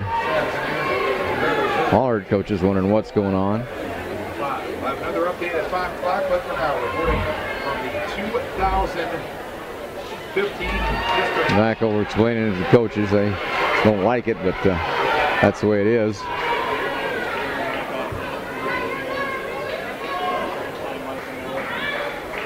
And then we've got 24 seconds left on the clock. 3-2, Lammers ahead. That's a good shot on the part of Haskins, but excellent moving by Lammers to roll underneath it. And now Lammers in on a shot. And he's in deep. Haskin fighting it off. Got his hips back now, trying to come around behind. There, he's got him, and he's got 2 right there at the edge of the mat. Good shot by Lammers. Haskin pushed his hips back, broke it. And as they came apart, Haskin went after the ankles, and he's got the ankles of Lammers. And what are they doing out there? Lammers is down, and there's 12 seconds on the clock. And 4-3 lead for Riley Haskins from Wahlert of Catholic of Dubuque. Got some craziness over here. Yeah, Lammers gets a caution. Gets reset, comes back down. Haskin covers. 11 seconds on the clock. Lammer's trying to get out. He tries looks like he drops his head, maybe try to roll. Now he comes up trying into a tripod. Haskin drops down on the leg. Lammers tries to roll through. He comes up to face him, and he's got 1 point as they go out of bounds, which makes it 4-4. So we got a 4-4 match, but there's no time on the clock. Well, they're saying 10 seconds on the PA, so there's some sort of malfunction with the scoring going on right there. And it's 4-4 going to overtime, and of course, this is twofold for Independence fans. The Dubuque Waller kid wins, they get a wrestle back, and they're rooting against West Delaware. Yeah. These are two baby bulls out here, and there we've got Haskins in on deep on a double. They go out of bounds. Lammers gets his hips back. Not that I don't disagree with you, but the baby bull graduated last year. Yeah, well, that's true. But I mean, these are two big kids. You bet. And they're well built and strong, both of them. And an entertaining match for a 4-4 match. It is. And especially up at 182, sometimes they get a little dull, but not this one. These are two real athletes. You bet. And Lammers look maybe a little more tired than Haskin. And Haskin makes another shot leg. Lammers gets it back, trying to go around behind. Lammers comes around behind, and he's got 2. And Brent Lammers beats Riley Haskin on Haskin's shot. And those 2 will go to state. No wrestle back at 182. Not that it would matter. Yeah, you're 100% right on that end of things. Because I mean, those two are heads and shoulders. Head and shoulders. Yep, head and shoulders. Good match. Let's go to 195, and I think this is probably going to be one of the more entertaining ones of the day. Zach Lamphere of Owine, Matt McMillan of Independence for the championship, Tyler Hirsch of Dyersville Beckman, Tyler Frazier of Anamosa for 3rd place. So Lamphere, nice slide by McMillan right off the bat, takes him down for 2. That was done in about 5 seconds. And that's what you need to do. You get a situation like this. You know, Lamphere with 46-2 record. He only had 1 loss on him last week, and this second loss is put on him by McMillan. McMillan's 35-6. McMillan a junior, Lamphere a senior. And on the other match, you've got Tyler Hirsch from Beckman Catholic against Tyler Frasher from Anamosa. Tyler's going to win over there on that 3rd place match. I guarantee it. Yeah. And we've still got McMillan from Independence on top of Lamphere from Owine here. 2-0. They go out of bounds.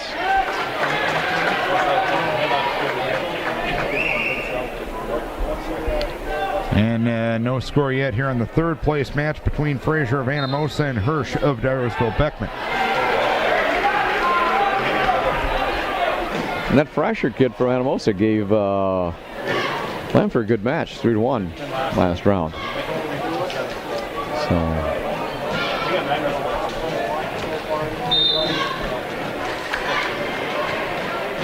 And they go back to the center of the mat.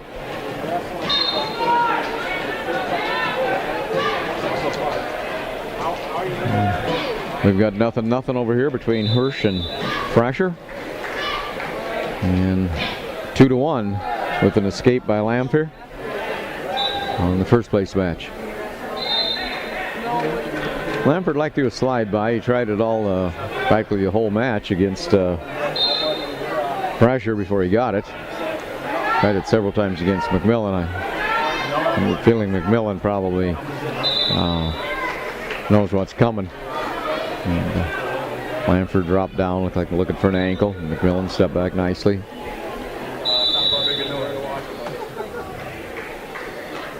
McMillan with an underhook.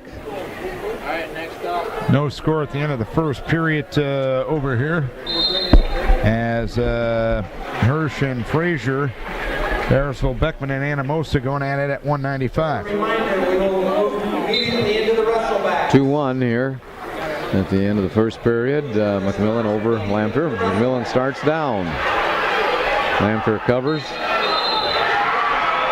And here's a fall for Dyersville Beckman over here as Hirsch wins in 2 minutes and 10 seconds. A quick start on top of the second period. Roll got the half in, put him to his back, and that was that. Now he needs McMillan to win to get another shot. But I think with due respect to Hirsch and due respect to Frazier, I think McMillan and Lamphere, probably not as much of a gap as 82, but a gap. There's a gap. There's a gap here. Yeah, there's a gap here. I've got an escape by McMillan to go up 3-1 now. McMillan stays real good position. Lamphere with a collar tie, trying to pull the head down. Both of them struggling for hand control. Lamphere's got a harness on his shoulder too. How much that bothers. Shoulders are sometimes kind of hard to hold in place.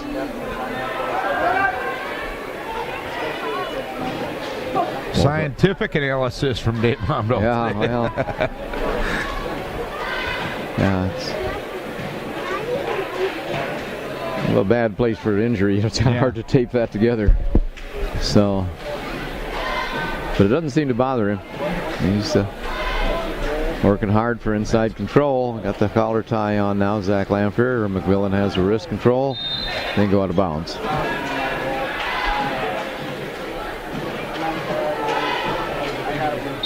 A 3-1 lead for McMillan on Lamphere here. And again, head-to-head, forehead-to-forehead here.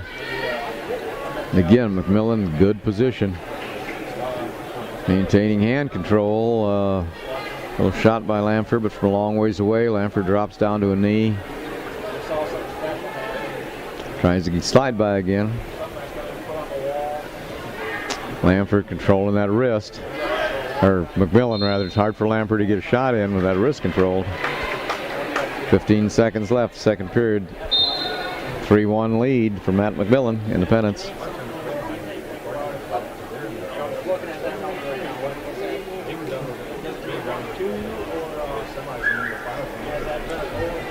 The lead, as Dave mentioned, for McMillan of Independence.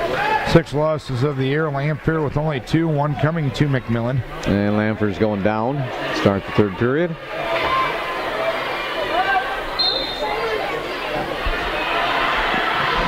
Up to his feet right away. McMillan tries to lift. Has the lift. Brings Lamphere down. Matt. Good job of bringing Lamphere down parallel to the mat. Riding with a claw right now. Lamphere tries to switch, and he's out, hip ice out for 1. 3-2 the score. Matt McMillan ahead of Zach Lamphere.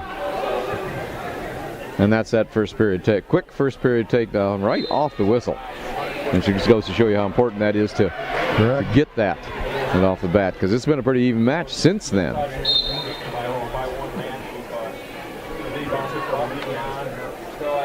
And even though Lamphere escaped fairly quickly, 1 for that, and then 1 here, and McMillan still ahead 3-2.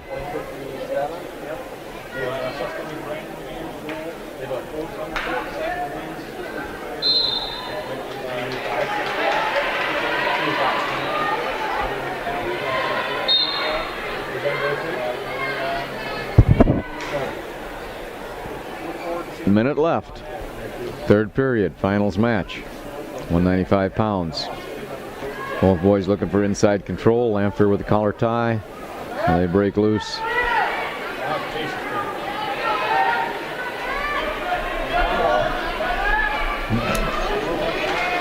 (3-2) the score. 39 seconds left here in the third period. McMillan wins, so we'll have another wrestle back here at 195 pounds. And again, I'm not sure that I think he's still better. Yep. We'll see though.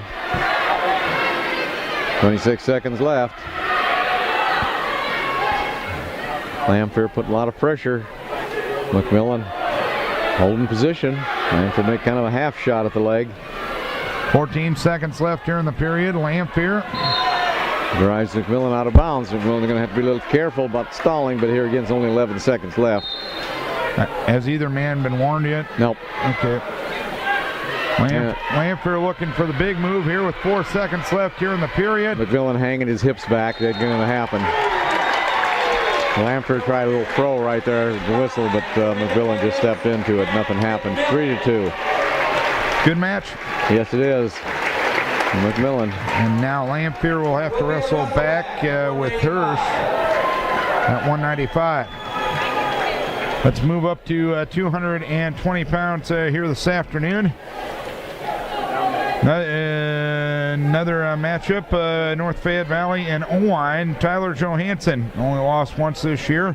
He will take on Travis McMillan of Owine. Third place match, Dylan Olson of Day. On the championship match, Tyler Johansson, North Fayette Valley. And actually, Tyler Johansson is going to win by default over there. Wrestling on mat 2. Johansson will win by injury default. McMillan ended up going to the corner, going out, and it was done. Yep.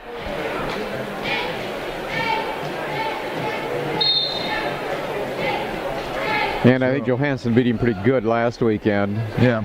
And might be a situation health-wise where he thought he'd be better off to take the rest and see what happens here between Olson from Walnut Catholic and Wenzel from Mount Vernon. And in this case, as far as last week went, I think maybe Wenzel was the winner. And if Wenzel would win this time, there will be no wrestleback.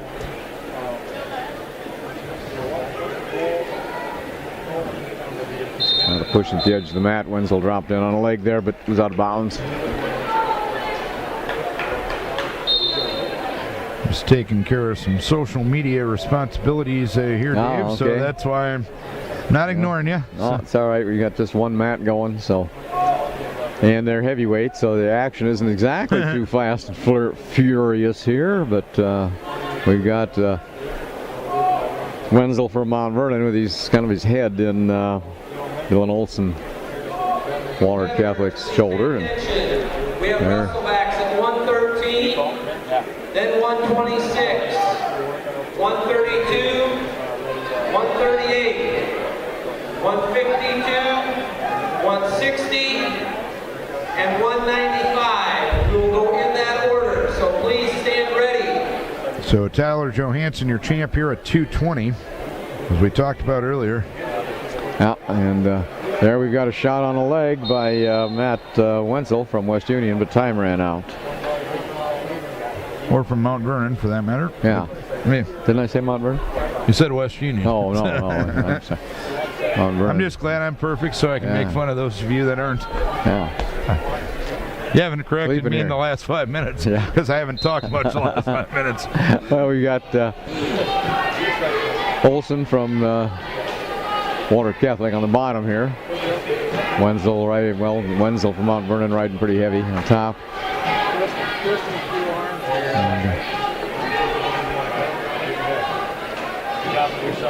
We got Olson over a leg. Wenzel from Mount Vernon trying to roll him through, but pretty hard to do. You got to hold him up a lot tighter to your chest than he's got him in order to make that work. And right here on the edge of the mat, Wenzel still maintains control on top, so we got a nothing match with 1:20 seconds left in the second period. And there we go, out of bounds. We'll get a new start.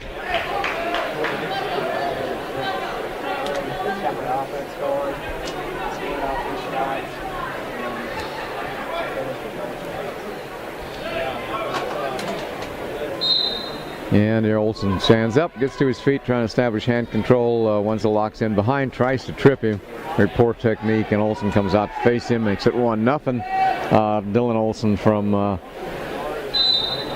Walnut Catholic, Dubuque, leading now 1-0. And again, if Olson wins this one, there will be a wrestleback.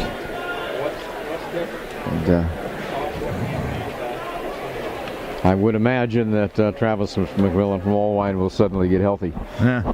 I can't imagine, unless he was hurt really, really bad, that he wouldn't come out. And can't default your way all the way to third. You'll stay home. And they go out of bounds, come back to center with 40 seconds left. Second period. Olson tries a snap down to a front headlock, but Wenzel from Mount Vernon stands up, gets out of it. Now we've got pretty good hard front headlock put on by Dylan Olson. He's got to move his feet a little more to get around behind, and he does, and he locks up cradle, and he's got a cradle locked up on Matt Wenzel. And gotta lift the leg though. No back points yet, even with the cradle. Had to get the head in this. Be nice if you get the head in the side, and he got him rolled over, and he's got him on his back. And Dylan Olson from Wahlert Catholic wins by fall. 3:55, the time of the fall. So Olson and McMillan will wrestle back for a true second at 220 pounds. So let's move on to 285, and we hope to get a wrestle back here. Ethan Lape of North Fayette Valley and Tristan Wirfs of Mount Vernon. Tallest and the shortest kids here, perhaps, in the championship bout. But we're going to focus on Zach Tim of Monticello at 31-10, and Carter Zidlicki at 21-11 for Decorah. And again, we talked about it last week. If I would have told you in November Carter Zidlicki was going to be wrestling the second Saturday in February, you would have called me a lot of things. Yeah, never thought that could happen. But then this Tim kid, I tell you, he's got 9 losses on the year, and a junior from Monticello, and a little bit bigger than Carter, not a lot. Similar body styles. But he gave Lape a 1-point match last round. Yep. So, you see what happens. Tim trying with a front headlock. Carter with an underhook and hand control. To be ready at 113 pounds. Working out here, kind of ear-to-ear tie. Ryan Steffen from Crestwood. Depending on what happens here. You are on deck at 113 pounds for your wrestle back. Now on the other mat, I think the young man from Mount Vernon is a good head taller than Ethan Lape. No score yet on either match. 1 minute left here in the first period. Tim wrestled Lape to a 1-0 advantage match in the semifinals. Lape got out in the third period. Lape's the type of kid, body style, if you get under him, it's tough to get out. Yeah.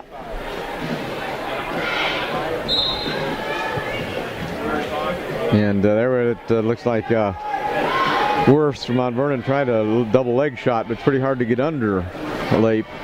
There we've got a takedown on the part of Zach Tim from Monticello. He leads Carter Zidlicki 2-0.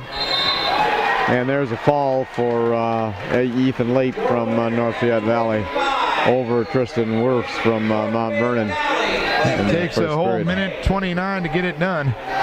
And now 285, Tim leading Carter Zidlicki 2-0. So now Decorah's most they can get is 3 into the state meet. Now they're going to go right up with the wrestle back at 113 pounds. Ryan Steffen of Crestwood and Joe Kanoki of Decorah. And I guess they're probably going to wait for this third place match to get done. Kanoki has won 3 of the 4 matchups this season, with Steffen winning the third place match at the conference meet 2 weeks ago. And doesn't mean a thing. Nope. It doesn't mean a thing. All new match. Scoreboard 0-0. You know, I got a son that's a freshman in high school. And see this, And Carter defers, starts second period behind 2-1. He got the escape, and Tim from Monticello will go down. Tim comes up to his feet. Carter puts him down nicely. Lifts him clear off the mat, puts him down parallel. He's riding an arm really tough. Carter's a good wrestler on top. Got the arm tied up, got the wrist. Now Tim comes to his feet. Carter lifts him again, puts him down right at the edge of the mat. And you put a guy down a couple times that way, and you keep him down. And let's go to focus on the 113 wrestle back right now. Kanoki and Steffen underway. Again, Kanoki has won 3 of the 4 matchups between these two wrestlers, including a sectional championship last week. Here's Kanoki getting into a leg on a deep shot. Steffen reaches back, grabs an ankle. Now they're tied up pretty much ankle to ankle. 1:30 left here in the first period. Joe with the first shot and the first scoring chance of this one. Now he steps through the peek through position. Through the head. Looks like we got a figure 4 here. And that's illegal. And there's a doesn't matter if you got an arm. The figure 4 called on Steffen around the head, so that'll be a penalty point for Joe Kanoki, and Kanoki leads it 1-0 in a neutral restart. Yeah, and Steffen didn't realize it, but that was the rule put in that figure 4 around the head. Doesn't matter if you got the arm. Doesn't matter. Here's Steffen in on a shot, but now Joe has him extended. He's got control of the knee. He's got control of the shoulder, trying to circle around, but Steffen with control hanging onto that leg of the leg right at the knee. Kanoki right now. 1 minute left here in the period. Joe leading 1-0 on the penalty point. Joe able to break the grip of Steffen right now, but Steffen down to the ankle. 50 seconds left here in the period. Now Steffen is going to step through to the peek through position with Kanoki. 40 seconds left here in the period. Kanoki down to the hips of Steffen. Trying to throw him through. Steffen pops the head out though. Joe's got to hang on, and he doesn't. And Steffen gets 2 points takedown. A 2-point takedown for Steffen, and now a cross base in on Kanoki. No back points awarded there. 22 seconds left here in the period. And Steffen's got Joe extended here with 14 seconds left here in the period. We just got an escape from Carter. The score now is 5-2. And could be, I think. The first period comes to a close with Steffen leading Kanoki by a 2-1 margin. Kanoki with a takedown, or Steffen with the takedown. Kanoki with the penalty point for a figure 4 around the head for Steffen. Steffen wins the toss, and he will choose down to start the second period. And the score is 5-2 here, and a little trouble getting the score up on the board. I think the head table's about as sleepy as I am here. Carter gets right up to his feet and turns in, makes score 5-3. And Carter makes a shot from a long ways away, but Tim falls in. Carter falls on top of him, but Carter made a second move. Now Carter's coming up in an underhook, trying to throw him. They go out of bounds. 2-1 the score is Kanoki trying to put a leg in. He's pretty much riding kind of parallel. Keith Slifka asking for the official for perhaps a stall call now, as Kanoki now with control of the wrist trying to put a leg in on Steffen. 2-1 the score. This is Decorah's last chance qualifier for the day. They do have Philip Eady and Devin Stortz as Steffen getting to his feet, trying to establish some hand control. Kanoki down to a knee, down to an ankle. 1 minute left here in the period. He's got to move up. He's got to move up. Got to move up. Got to move up, and he's trying to kick away as Steffen as he gets the stalling call right there. Gets the stall warning. It is 50 seconds left here in the period. Didn't move up. We're still 5-3 here with a minute left heavyweight match. Carter Zidlicki, his final match as a Decorah Viking, as Kanoki looks off to the side once again, trying to perhaps cradle up Steffen here again. Steffen 1-3 against Kanoki this year, but this is the one that matters right now. You bet. 28 seconds left here in the period. A 2-1 lead for Steffen. He got a takedown. Kanoki got a penalty point in that first period. And Steffen started on the bottom, and Joe's done a pretty good job of keeping him down. Now he's out to the side far enough. He won't be any stalling penalty there. And 9 seconds left here in the period. Riding an arm really heavy. Can't give anything up here. We got 27 seconds left. 5-3. Tim over. And the second period will come to a close as Kanoki will go down, trailing 2-1 as we go to the third. 6-3. Tim got a penalty point there. And shot by Carter, but a sprawl by Tim. and they go out of bounds. Carter trying to, or Joe trying to get to his feet right now. Hasn't established any hand control yet. Both men on their feet at the side of the mat right now. 1:49 left here in the period. Wrist tied up by Steffen, and they go out of bounds with 1:44 left here in the period. Steffen still leading 2-1. Steffen restarts on top. And the match is done. Tim has defeated Carter Zidlicki 8-3. And Tim will get a wrestle back with Werfs of Mount Vernon. Here is Joe trying to step through. 1:30 left here in the period. Steffen still going back off to the side here. 1:28 left here in the period. Joe's got to get to his feet. Got to keep moving and sit there. Can't sit there. Got to keep moving. And here is Steffen's got Kanoki on his back right now, and back points are being awarded right now. 1:13 left in the period. Joe trying to belly out of it. Steffen he does, and it's a 5-1 lead for Steffen. Steffen locked up around the head and shoulder. And excellent move, one that we used to use in the past quite a little there in Decorah. Don't see it anymore. But good move on the part of Ryan Steffen to bring Joe through for 3 near fall points. And now Steffen's still on top, 5-1 lead. 5-1 lead for Ryan Steffen. 45 seconds left here in the period. And with 44 seconds left, they head back to the center. Joe Kanoki still in the down position. He chose down to start this period. And bottom line is moves to a switch. Steffen follows behind. He isn't going to give him anything. He's hanging up on the shoulders.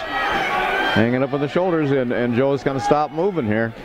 Got to set something up, a roll, but they can't set up a roll because Steffen's hand is in the thigh.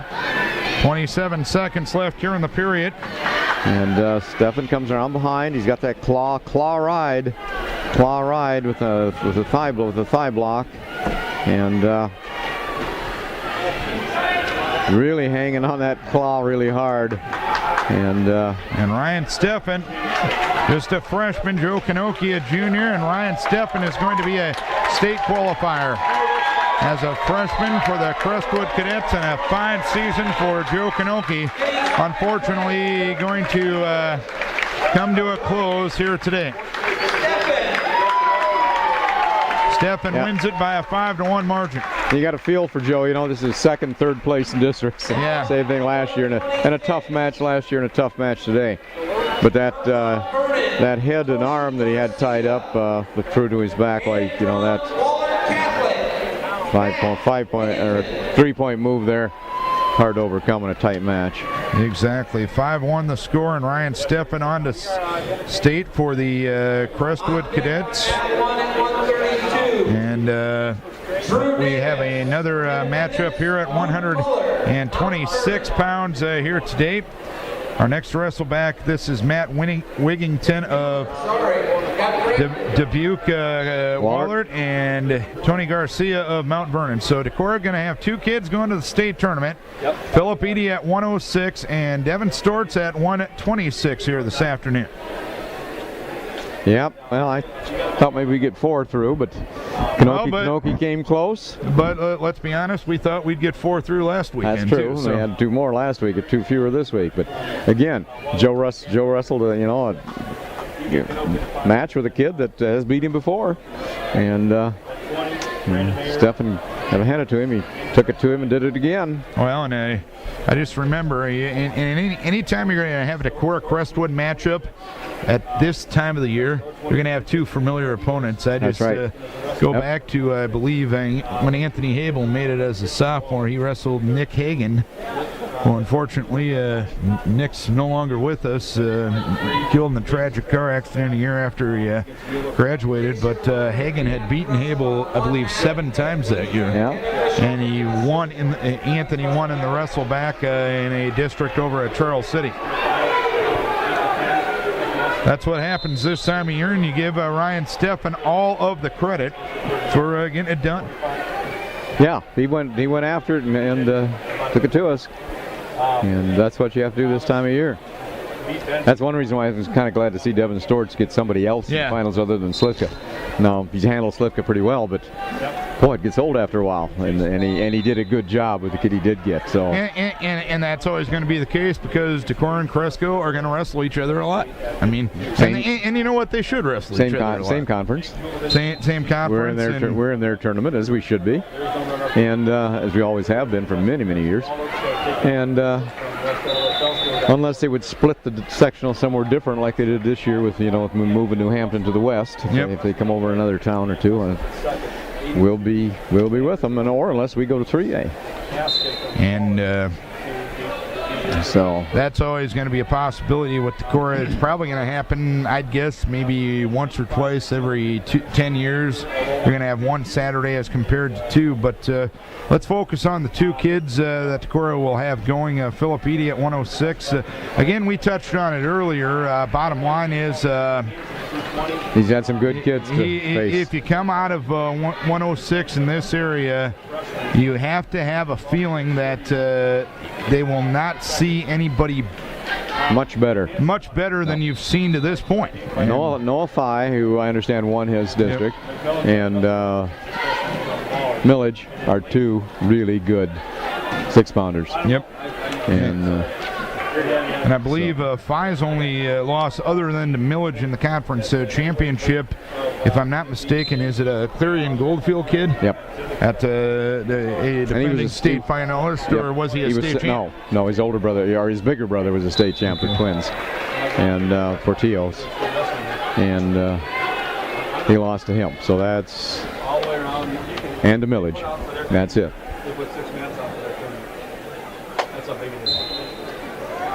And here it's a 2-1 lead for the Western Dubuque kid, Matt Winnington of Dubuque-Wahlert. And that's the young man that Devin beat. And Storts won by major decision, 12-2. And I think Devin Storts is wrestling the best of his career right now. Yeah. And he's the way he's been wrestling. You look at conference, you look at sectionals last week, you look at today. He's going to be a kid that's going to be pretty tough to doubt coming to Des Moines next week. Yeah, he's certainly legitimate, no doubt about that. 9 losses, 2 of those were the Reichs boy from Turkey Valley. Yeah, and just one of those things. Sometimes somebody seems to have your number, but and they were both.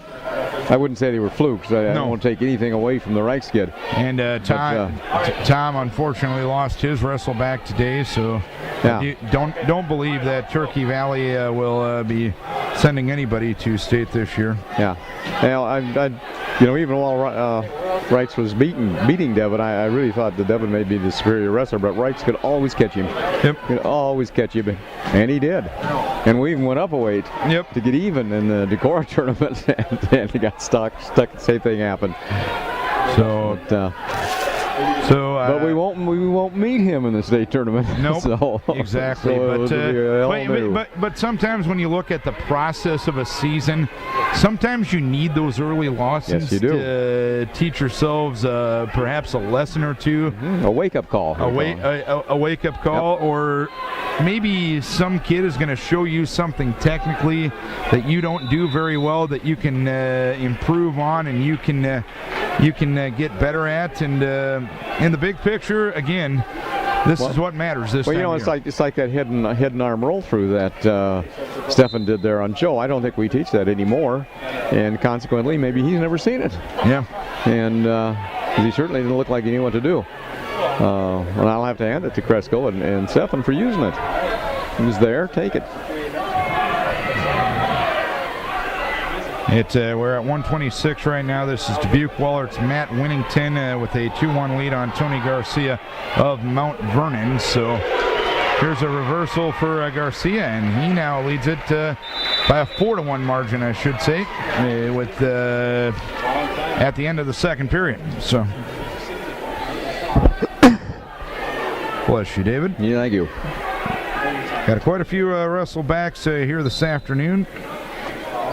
As I'll start to break down some of the numbers of the teams that have qualified wrestlers here this afternoon.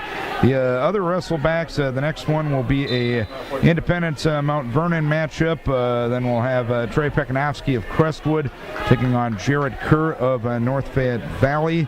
Also at 152, it'll be Zach Bruns of North Fayette Valley taking on Alex Reitz of West Delaware.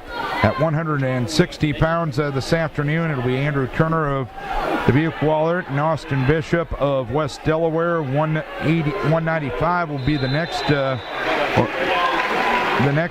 weight class. That will have a wrestleback, Zach Lamphere of Owine and Tyler Hirsch of Dubuque Wahlert. At 220, it'll be Dylan Olson of Dubuque Wahlert and Travis McMillan of Owine. And at 285, Zach Tim of Monticello and Tristan Wirfs of Mount Vernon. So those are your wrestlebacks here today. And since we'll stick here till the end of this one, and we're gonna let some sponsors roll, since not a lot of these have immediate area repercussions. We're probably gonna let some sponsors roll and then come back for Pekanowski's match at 138 pounds here this afternoon. So we got to take care of the people that are taking care of us, of course. And making all this great coverage possible, or I guess this coverage possible, I'll let other people determine how good it is. So, and we've got a 5-4 match here. It looks like Garcia maybe, although there's Wigington in on a leg. Garcia's got a very weak whizzer. Wigington looked for the other, got the far ankle, but lost it there. Should have kept it. They go out of bounds with 10 seconds left. There was a phone turned in from the women's restroom. And the Wigington boy from Wahlert takes after Garcia from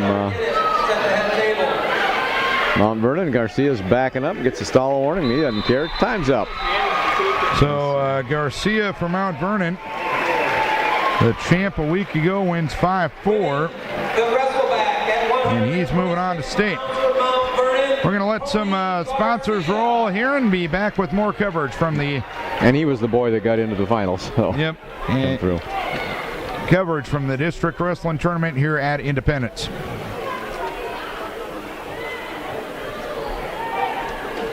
Now up at 132 pounds, wrestling for second place, from Independence, Drew Davis. And from Mount Vernon, Luke.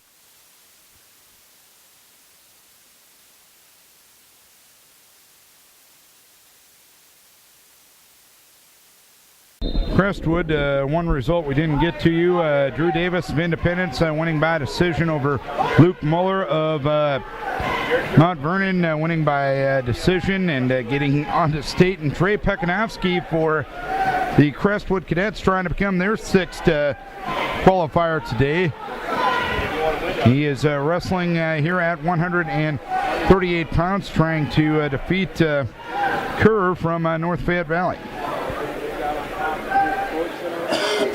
And it's a 2-0 lead right now, as Pekanowski has Kerr on his back right now.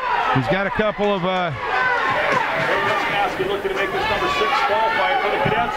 on his back right now. 1 minute left here in the second period, and 55 seconds left with 2, and there's the fall. Trey Pekanowski becomes the 6th qualifier for the Crestwood Cadets today, winning by fall in 3:08 over his competitor from North Fayette Valley. So darn good day for the Crestwood Cadets. Sent 7 here to districts, and 6 of them are heading to Des Moines. And Pekanowski, the sophomore, qualifying for the Crestwood Cadets here today. So all in all, a very, very good day for the Crestwood Cadets today, David. Yes, that's for sure. And now we got Zach Bruns, 39-4, and in a wrestleback. And I guess this will be really our final extremely local matchup here. So I guess this will be the final one we're going to call at least today here for you on our web stream this afternoon. Dave, first of all, just want to thank you for all the help you've provided our wrestling coverage this year. You're darn fun to work with and knowledgeable and entertaining to work with, and it's been a heck of a lot of fun. It has been. You're a lot of fun to work with too, Darren. I appreciate the opportunity to do it. Love wrestling. Have for over 50 years. Yeah. And really fun to watch. You're going to do it for 50 more, right? I'd like to. I'd like to. So, there's Bruns against the North Fayette, against the West Delaware wrestler here this afternoon. 195. And Zach Lampier, O-line versus tough weight class here with Chase Straw, 38-1, and of course Zach Bruns, 39-4, and then here we have Reitz with 33-13. And Trey Pekanowski at 138 pounds becomes the 6th qualifier of the day for the Crestwood Cadets. We are going to, a little bit later on tonight, when I probably get back, we're going to upload some video. Just did a video interview with Jeff Friedoff talking about the 2 state qualifiers for the Decorah Vikings, and probably going to talk to Keith Slifka as well. Obviously, they've had a very good day, and try to talk as well to Jared or Jacob Peterson for North Fayette Valley. We'll be watching all these kids down at the state meet. We'll have live hold-by-hold of the Wenatchee County kids on AM 1240 next week, and we're going to do all sorts of multimedia things. We'll have the stuff on the air, obviously, but we're going to have interviews, matches on the line, on demand, everything like that, and we're going to have video interviews. That's what we're going to add to the table then this year. So I will get all that information online, and a lot of places you can follow our coverage next week. The state wrestling tournament, and we'll start that on Thursday afternoon. That information will be on KDEC? KDECradio.com. KDECradio.com. That's good, because I'm going to have a lot of people asking about it. All right. So, and we will get all that information to you. Reitz wrestling tough here against Bruns. Scored nothing. I got him going into the second period here. 1:48 seconds left. And roll through by Bruns. Nice follow by Reitz, but Bruns got a leg. Bruns has that leg, and he's going to try to turn in and lift it. And Reitz up around the head. Bruns takes him back down to the mat, and he gets a 2-point reversal. And leads 2-0 now. 1:27 seconds left in the second.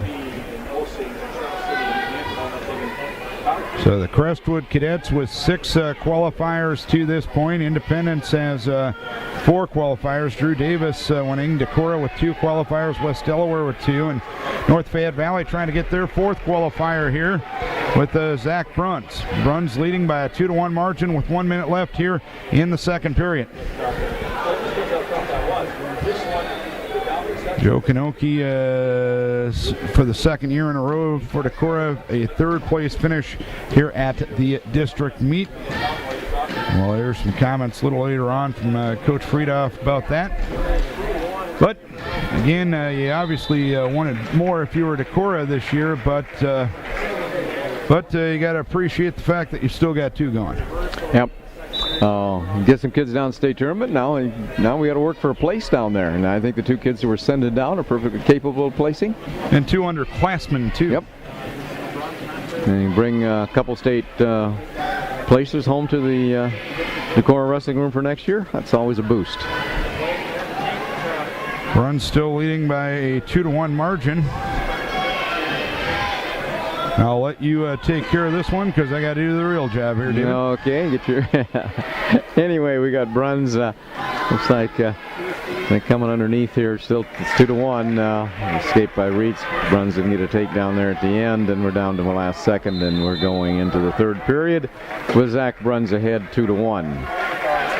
And Reitz is going down, and chance to tie it up here on an escape. Zach Bruns covers. Reitz pushes back into him. Bruns looks like he's looking for a cradle. Reitz straightens back out and comes up for the 1, and it scores 2-2 with 1:52 seconds left in the third period. And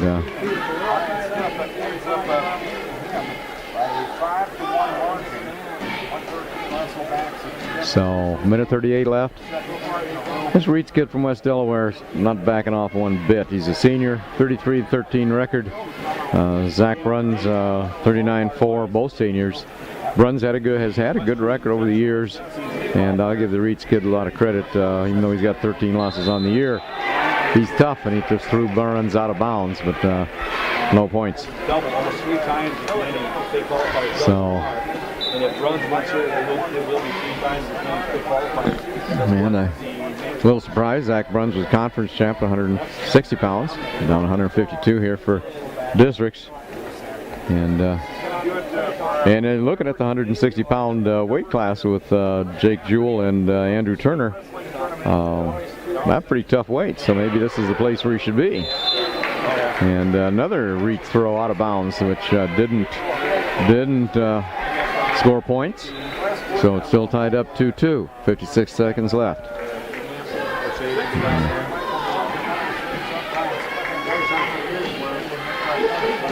And they're both tied up now. Bruns in on a deep on a double, and Reed comes to his feet to go to the edge of the mat, and Bruns is in on a leg. Reed's trying to tie up an arm, trying to stuff the head down now, fooling around at the edge of the mat, and now they're out of bounds. That Bruns' toe touched out, and didn't make the call. And so we've got a 2-point takedown for Zach Bruns, and he leads 4-2.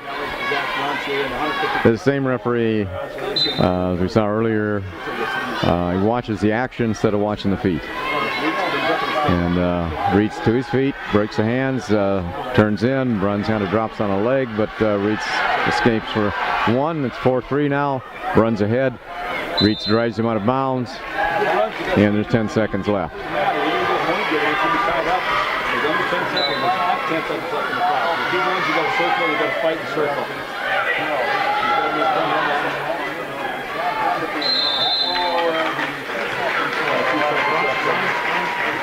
And 2 seconds left, 4-3. Looks like Zach Bruns is going to come out on top here. The score 4-3. And as a senior with a 39-4 record coming in here, Zach Bruns goes to state tournament. You really got to kind of feel for a kid like Alex Reed's wrestled so well against him. He stays home, and that's the way the day goes in district wrestling. And we got a few wrestlebacks left, but they don't involve the immediate area kids, so that's going to do it for our coverage here on the web here this afternoon. We appreciate you joining us for all season long for our web coverage. And Dave, your final thoughts on today? No, well, it wasn't as good a day as we thought it should be, but you know that's the way with district wrestling. Some kids you think should go don't. Some kids you don't think should do. It's all how they put it all out on the. Got to leave it on the mat out here. You got to go after it. If you don't, you stay home. All right, Dave. Again, thanks for all your help throughout the year with our wrestling coverage. And good Lord willing, let's do it again next year. Hey, that'd be a lot of fun. All right, Dave Amdahl exiting the broadcast. Want to thank Quandall Construction as well as the members of the KDEC Sports MVP Club for joining us and making this coverage possible. So for Dave Amdahl, I'm Darren Swenson saying so long from the District Wrestling Tournament in Independence. Decorah has qualified 2 kids, Philip Eady at 106 and Devin Stortz at 126. North Fayette Valley has qualified 4 with Zach Bruns at 145, Nick Ballmer at 170, Tyler Johansson at 220, and Ethan Lape at 285. And Crestwood has qualified 6, Michael Millage at 106, Ryan Steffen at 113, Brandon Mayer at 120, Chase Lenhart at 132, Trey Pekanowski at 138, and Tyler Thomas at 145. Thanks a bunch for tuning in this afternoon, and we'll talk to you from the State Wrestling Tournament on Thursday.